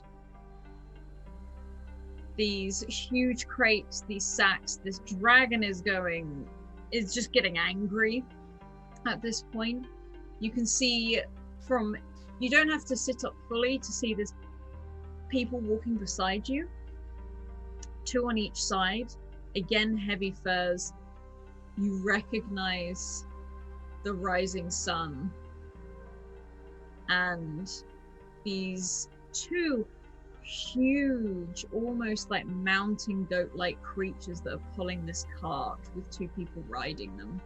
They are huge, almost like rams with these massive horns that curl all the way back as it trundles along. And Tuva blinks awake. And she sort of looks very bleary-eyed up at you. And puts a finger to her lips, half nose, like sort of falling about a bit. And you see Brenna poke this very sleepy sort of Rapanda head out of the top of her jumper and look towards you.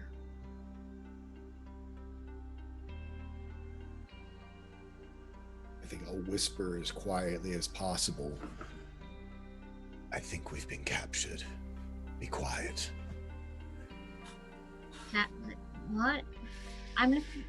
God, I think I lost my shoe. And she sort of starts kicking around underneath, like trying to feel if her shoes are still there. I don't... We went somewhere. Were you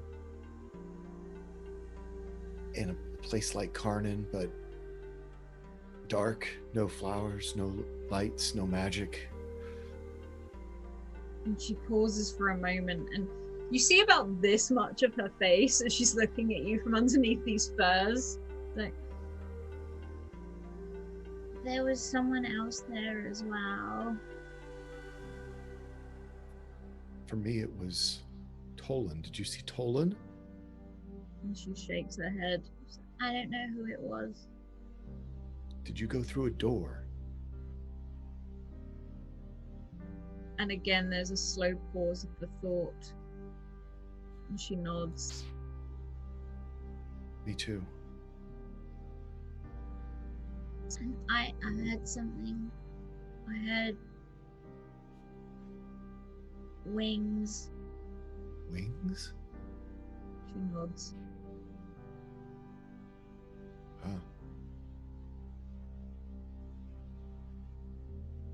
I don't understand how we got here.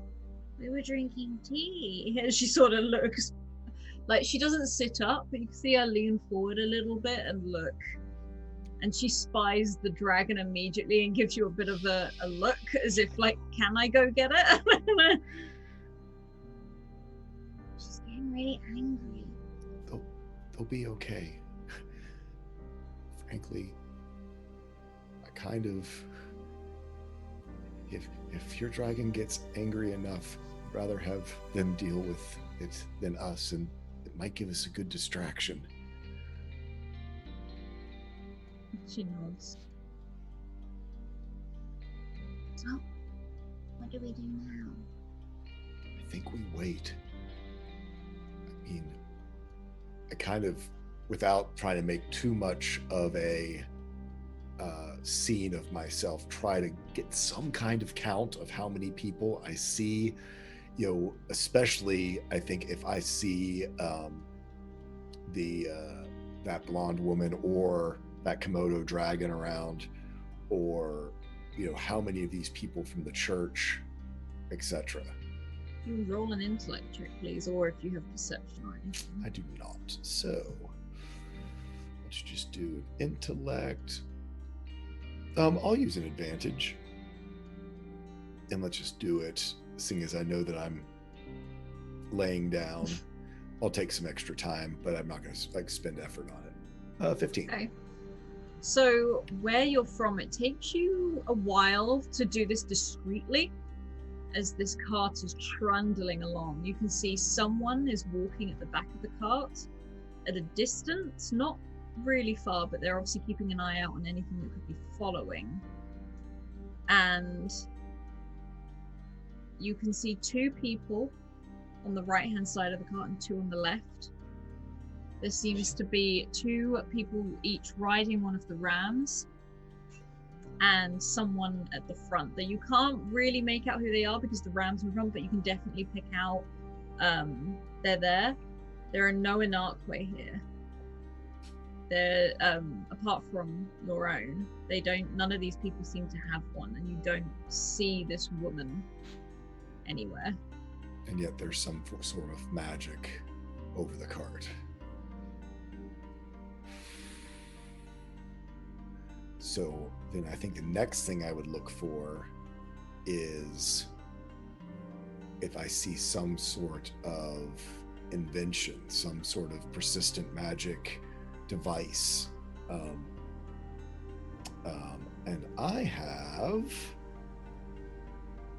would like to use my sense artifacts ability, whether there's persistent magic effect or an active or an artifact or persistent magic when its presence is not obvious.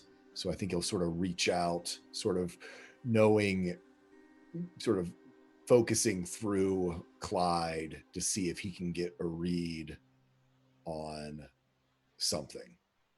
Okay. You sense 2 things straight away. You feel that there's something, maybe you're not, at first you think it's the cart itself, and then you realize there's something underneath the cart which is almost giving it this barrier around the outside. You can tell it's simple. It's nothing that's too extravagant or anything. It serves a purpose. It's not like a restrictive, like a cage. Like, you feel like with this magic you could step through it, right? But it's stopping the weather, and you also get the sense it's almost like it's a barrier so that people can't see in. Gotcha. Either. The other thing you sense is your compass, and it's not in your bag. Whoever's at the front of this carriage has it. So it's coming from them. I'm feeling, so am I feeling my compass as well, or that they've taken my compass, basically? This seems to be they've taken your compass. You can assume either to look at it or whatever, but you can't see them, but you can sense your compass in that direction for sure.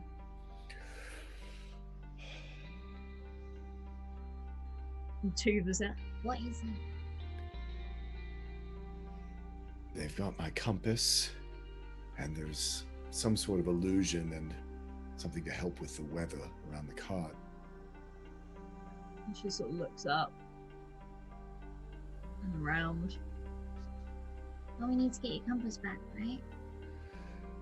Yes. Yeah, I think so. But I'm kind of thinking right now, I'm going to assume that they're following wherever the compass points. And seeing as we don't know much else of where we should go, or other than the fact that they were looking for doors, or the only trail that we had was to try to follow them or beat them where they're going, I think we might be in the best place to be right now. I mean, he kind of looks around and goes, we kind of got a free ride and a nice wagon full of furs. And she sort of smiles and chuckles at you. It's a little more comfortable, but they're getting chased by that night hag and riding those big moose, mice. I don't know what plural of moose. Reindeer. They were reindeer. she sort of nods, and you can see Adrian tucked up. He looks again very much like Rika to be asleep. Mm-hmm. You kind of realize, as much as you've been half laid, like comfortably in here, it's almost like you've been thrown on as well. Like, this isn't like a careful, they've made you comfortable. They've tossed us in the back, like corduroy. And Tuva sort of pokes her head out. Well, where do you think they're taking us, or how long does it take to get here? Or wherever it is we are.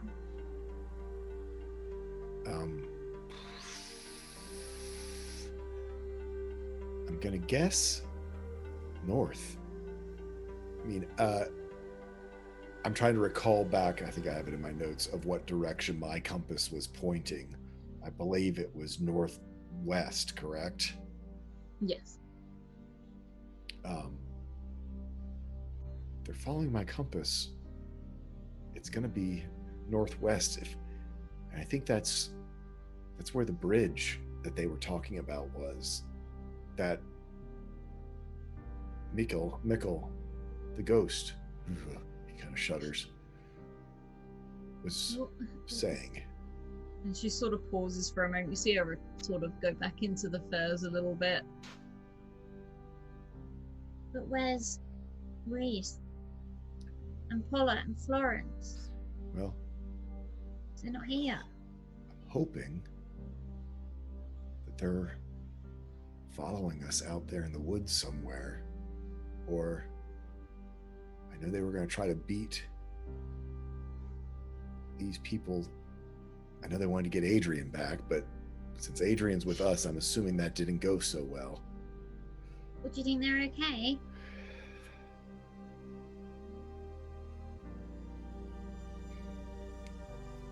Averick has not a great feeling about it, but he also knows he's talking to it. I'm sure they're fine. Reese and Astra can take care of themselves, and they can take care of Paula and Florence. Yeah. Oh yeah. No. They're capable.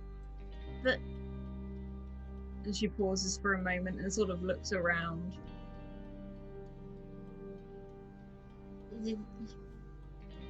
Sometimes I wish we'd just gone to Valadris.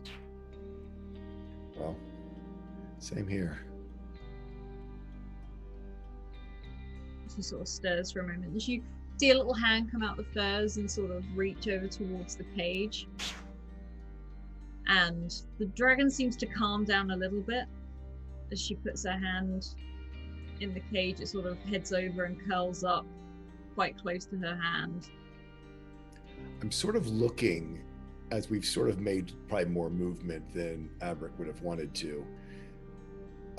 And now knowing that this device sort of shrouds, some sort of illusional, cover, just sort of checking to see if there's any, even just reaction of people looking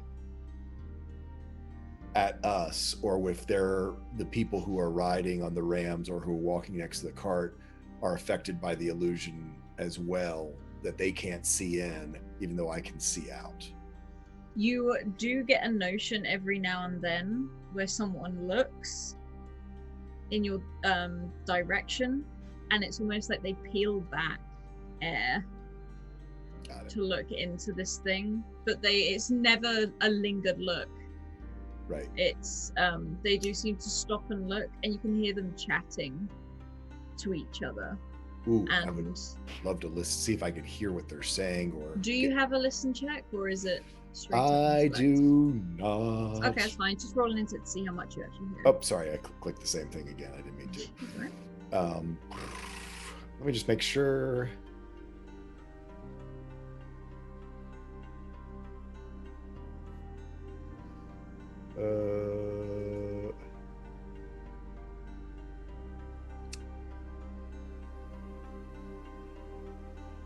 I'm trying to see if I've got some sort of augment, but I don't think he's bumped into anything with hearing yet. So I don't think he's got any way that he knows to augment ears. So I'm just going to go with a intellect. I am going to use some edge on this because I'm sorry, not use edge. I'm going to use some effort on this because I think he is going to really try to listen. However, I am not going to use an advantage. I think I'm just going to use the effort to see how he does. On a 10. Okay, thank you as well for the hype train that has currently started in chat as well. Awesome, thank you. On that roll, you managed to almost shift yourself slightly to part of the back of the carriage where the two people riding the rams are. You can hear these rams sort of rumble and bleat every now and then, that sort of trundle through snow, so there's not a real oh my goodness, thank you so much, as this trundles through the snow. You hear two of these people having a conversation. You hear them talking about a site they're going to. One of them is, look, we'll stop, we'll get the stuff, and then he says we're going to keep going towards the bridge. That's where that North man is. So we need to stop him before he gets there, before he does more damage. And he sort of, you see one of them roll their eyes. We'll stop off, we'll dump this lot off at the site, and from what I hear, the others got out. So we're going to have to somehow cut them off before they get to him. And there's this conversation going. And very quickly there's a snap of a much gruffer voice telling them to shut up and walk, because they're slowing everything down. Gotcha. I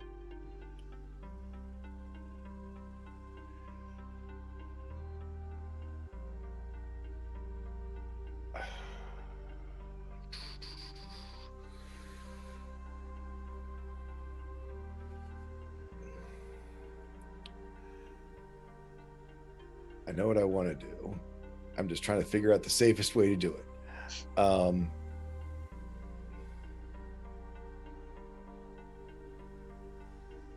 As I hear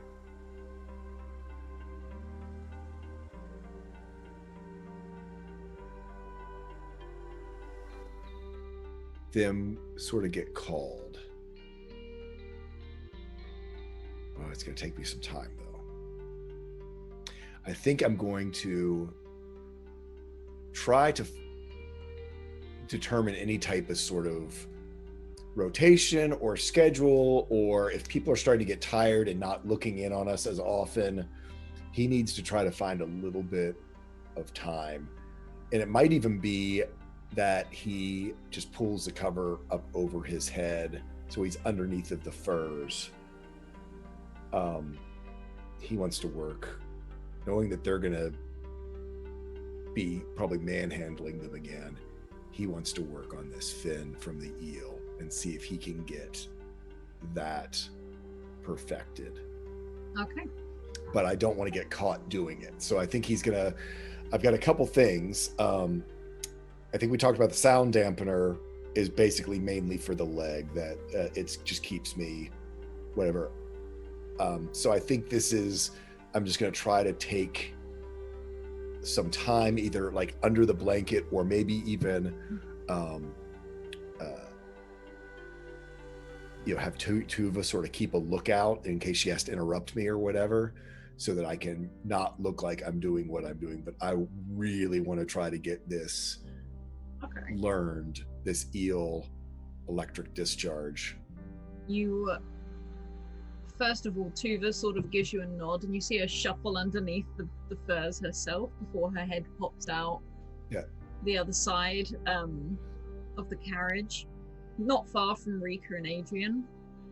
These people seem to be getting closer to whatever site it is they are headed to, so they're not looking in as much. They're not they're almost like it's the last stretch. Yeah, they're getting antsy. Horses to the barn. So they're kind of just walking in that sense. And you can see Tuva's little head sort of pop over. She pulls her hood up so that just about this much of her is looking over the edge as you can start to work away at this. Okay. And whilst you are working away, after a time, she sort of looks towards you and is just like, hey, it's there. Back. I look up and sort of see what she's pointing at. And as you sort of sit up, the first thing is that you hear things. You hear people. Quite a few people. You hear metal against metal, metal against stone. You hear a lot of different sounds, almost like how a community would sound. As there's a lurch on this cart as it hits what seems like a road. A man-made road is very lumpy. It feels very temporary. This doesn't feel like an old road that has been put here for years. This looks like it's a purpose leading up to this site. And as you sit up and look, you see huge tents, heavy canvas tents, sort of pitched up. You can see a lot of equipment. You can see tables set up. You can see what Averick would recognize as a dig site. As this cart starts to trundle up towards it, you can see a lot of other carts. They seem to be carrying, as one person goes up behind it and almost moves this veil of air, you can see these crates and sacks, very much like the ones that are on the cart you're in. And you see lots of people talking, chatting. Some people are running backwards and forwards. Some are sat at the tables, some are digging. You can see where there looks to be some sort of pulley system levered up. Not away from the camp, but at a bit of a distance. People going in and out of these tents as this cart slowly trundles up to where the others are parked, effectively. I think seeing all that, Averick gets distracted because he was knowing that he was thinking that maybe it was just, he was worried they were going to basically dump them somewhere in the middle of nowhere. Seeing that this is a very populated area, I think he hides this fin away to maybe work on some other time when there's an opportunity. In fact, he might even sort of open up some of the plating of his leg and hide it within the plating of his leg, thinking that most people wouldn't either know how to get into his leg, or if they got into it, not realize what was part of the leg and what was other pieces. So, sort of like fish fins can sort of fold back, so it sort of just looks like a long piece of cartilage. I think he sort of threads it down sort of through the other conduits in his prosthetic leg to hide it in case they're searched.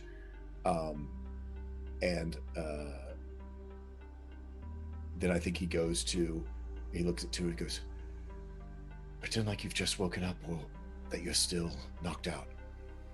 She gives you a quick nod and immediately disappears back underneath these furs. And almost as you say that, you hear a voice come around the front. It's like, right, unload him, get him into the tents. And as this happens, this almost like clear film like you saw gets thrown back. You see a couple of people immediately come over. It takes two to grab Rika, another one to grab Aiden as he's just flung over the side of a shoulder. Tuva gives you a bit of a look and then quickly shuts her eyes as this other person comes over, sort of holds her under his arm and grabs this cage as this dragon tries to snap him. As he sort of shouts as it's trying to rattle this cage. And before long, you feel someone grab your feet and start pulling you as if trying to pull you off. Are you pretending to be asleep, or are you? I am. I'm going to pretend to just be a dead sack, and I sort of, send out to Clyde to sort of act as though he is drowsy or unconscious or whatever state he goes in when I'm unconscious, so that Clyde doesn't give it away. Yeah, you feel like these a couple of hands grab you, and they sort of, someone puts their arms underneath yours, and someone takes your legs, and you can see up ahead to the sort of very sort of slyly peering around and closing her eyes firmly shut as people walk past in between these groups as you're both carried.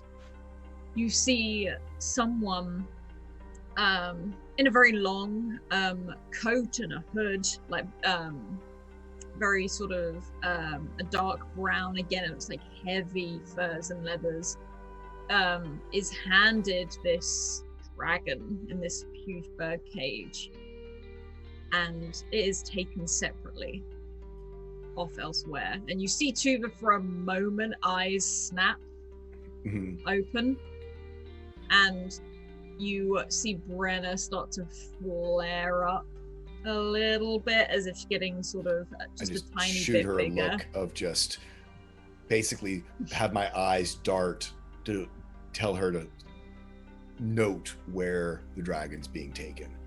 And almost as you do that, she sort of blinks a few times, watches, and you see this heavy canvas tent get thrown open as she drops her head and closes her eyes and heads in. You were taken to a different one. Okay, so Tuva's taken into a different tent than I am. You see Tuva and Adrian taken into one, and then you can see Rika taken into another one, which you seem to be taken into as well. Okay.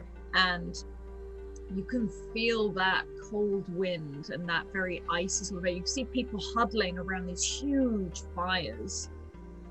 You recognize one of them is sort of pulling some things out of, you can see a table with what looks like lots of finds on, and one of them you can see them looking at it confused. Yeah, but sorting table. You've seen Reese's night opal. They don't seem to know what it is, but you can see another one of these things as they look at it, put it down. They're cataloging it. They're doing everything. This is a big team here. This looks like it has to be well funded. I assumed, did I see any of the regalia or of the church of that rising sun? Is it on prominent display? Is it not display at all? Is it that did any of the people who brought us that I did see the rising sun, did they make an effort to either conceal theirs, is this an open? It's not openly displayed, but they don't seem to be making a big thing about it. Gotcha. Either. Like they're not hiding it specifically, but at the same time, you get the same feeling that there's not many people up this way, so there's probably not a need to conceal it so much. Right. And there's this moment where you hear that heavy canvas get pushed aside and you're brought in, and that warmth hits you straight away. And as you enter this heavy canvas tent, you are quite roughly thrown on one of these almost like pallet-like beds, but it's a much comfier bed than maybe even you're used to. I'm going to act as though groggily awakening. I don't want to get caught pretending like I'm asleep. So I'm going to sort of act as though this moving from one place to the other, very, very groggy. Maybe I'm about to pass back out, but I'm not going to make a big show of that nothing has awoken me, that this handling has at least registered on my subconscious mind, and that I'm at some sort of semi-cognizant state. And what you're throwing down on seems to be quite comfy. Like, these are thick blankets. These are... There seems to be some sort of warmth in this room, though you're not too sure where it's coming from. Mm-hmm. And Rika lies on another bed separate on the other side of the tent, and you look around and this looks far bigger than it looked on the outside. You see almost like a dining table set up in there. Enough for 4 people, not a huge dining table. But there are chairs, there are clothes in here, there are rugs, there are, as I said, these beds. And you can see what look like these panels, which, like these dividers, and you can see the side of what looks like a bath on the other side. This is not a this rough isn't roughing sleeper. it. And you don't feel the breeze at all. This is thick, this is heavy. And as they drop you down, you hear 2 of them sort of stop. Go get him some food, get him new clothes, get the seers. And one of them nods and disappears out of the tent. The other one shortly follows, but from where you're not fully asleep, you can see that they stop outside the front of the tent. I would like to use Sense Artifact again, just because this has got so much magic around it. Mm-hmm. And take a minute while I'll sort of seem like I'm gathering my wits, but really be reaching out again to try to see if I can identify what artifacts might be present around, is it, and if it's just things to make the tent comfortable, just noted that, but are there anything of real interest? You see a lot of artifacts again for the comfort, the ones that create hearts and heats and things like that. Mm-hmm. You can see one which is, it looks like a particular stone. You've seen it before. It's very, very orange, very red. And it sits on just like a small stand, and you feel like it crackles like a fire, mm-hmm. but you feel the heat radiate as if it's in the room. There don't seem to be any artifacts of extreme importance in here. You probably guess they're not going to put you in a place right with them.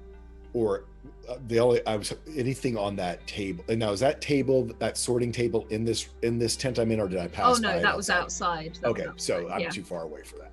Okay, I just, in case there was something they didn't know what it was. Okay, so Averick will have noted where that was, knowing sometimes the most innocuous looking things are the most powerful. So he's gonna keep that registered in his brain. When he says the seers, I think there's no way that he doesn't let out either a sigh or a sort of a gasp, or just sort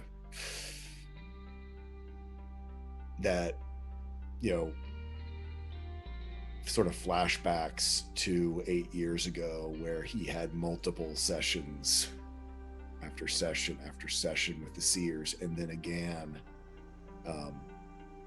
just however long it's been, a month or so ago. I'm trying to recall, Averick did get pulled in by the seers, or did he not? He got pulled in by the seers. Oh, right, and he was gone for that's when the phone was stolen. 2 days. Yeah, that's when the phone was stolen. So he we've not seen that side of the story, have we? I think there's just, he has not had wonderful interactions with the seers, either because literally the time of his life that he was in, after just having the accident and losing his leg, and unknown to him having lost Clyde, and then sort of having the Baron grafted on to him. So I think it would have been very difficult for him not to make a reaction when he heard that the seers were here. And the fact that the seers are this far north. You know, are these the seers from Karnan, or is this a whole nother sect of seers? You know, I think certainly in his mind, he would have thought that Karnan, with the size of the church and the power of the church there, I don't think it would have ever occurred to him that there were other seers, but the fact that they're here and how they got here, and is this, you know, even questioning a little bit about, you know, were the seers found in the destruction of the church? You know, what in all of that chaos that he wasn't directly a part of but sort of heard about, what happened? And even when you do let loose that sigh, they stop for a moment to listen, and then they keep walking. You're not sure if they've heard you and assume you're awake or not, but they've definitely heard the sound. Yeah, the gasp. And you're left in this tent. You can feel one of their presence, like, there outside the canvas. You can see Rika, who definitely feels like she's sleeping now. You can hear that sort of groggily as she turns over, and that necklace of hers sort of drops out the side. It's almost like glass. And you see for a moment it flashes gold, just like Florence's eyes do. And there's a strange moment. Could you roll me an intellect check, please? Sure.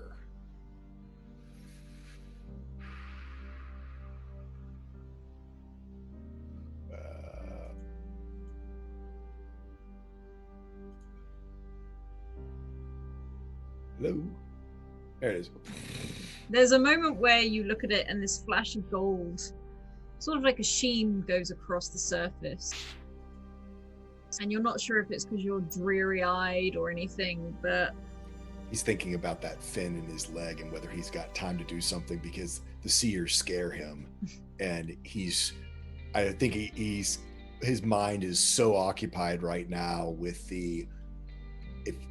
If he's put in a room alone with the seers, he wants to feel like he's got some kind of protection if he needs it. And as you're sort of thinking of that, you're focused, and you glance over at this Rika sleeping, who's completely out, across this sort of glass pendant. For a moment, you think you see someone walk, almost like a reflection. This is very small. It's almost like a shadow walking across, but a gold sort of like feel in to the it. pendant. In the pendant itself. Gotcha.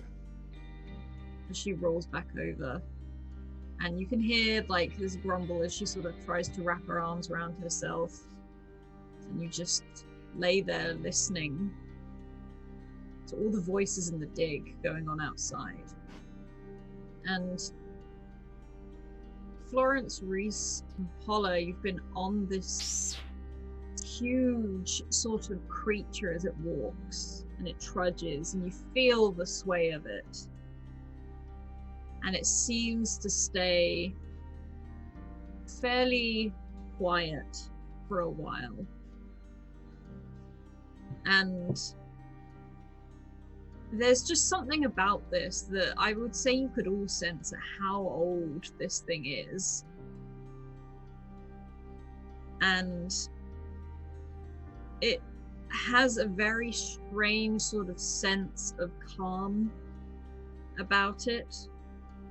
And Florence, you stood on the Thunder Cliffs before, and it's giving you that weird sensation now from when you were a child, that calm.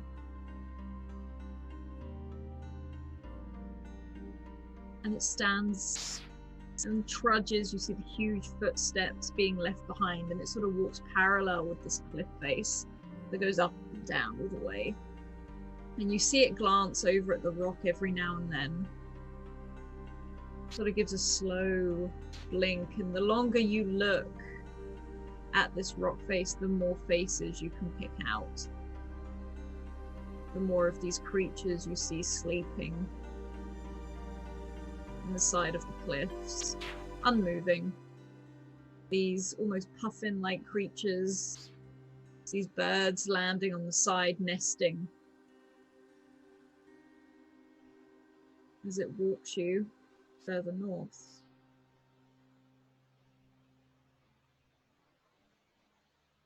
Is there anything you would do on the walk? I think Florence wants to do a little bit of idle chatting with this creature, especially while they're farther away. She wants to learn, do you have a name?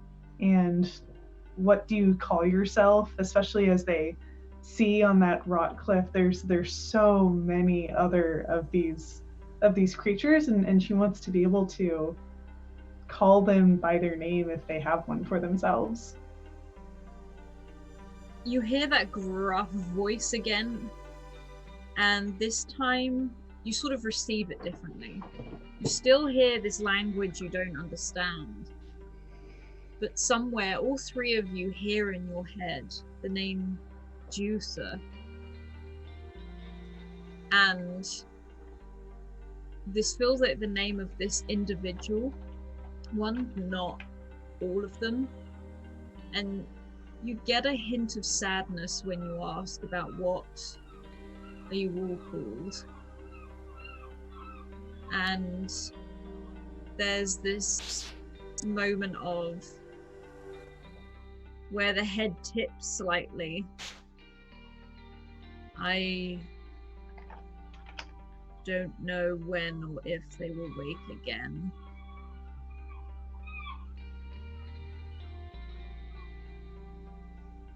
I think Florence just kind of nods and pats the rock next to where she's standing. Not quite sure what to say, but trying to be comforting in the way that she can be. And he sort of gestures to all of you, just tips his head slightly so his eye sort of rolls over to look at all of you. You are very far north. Most people like you don't come this far.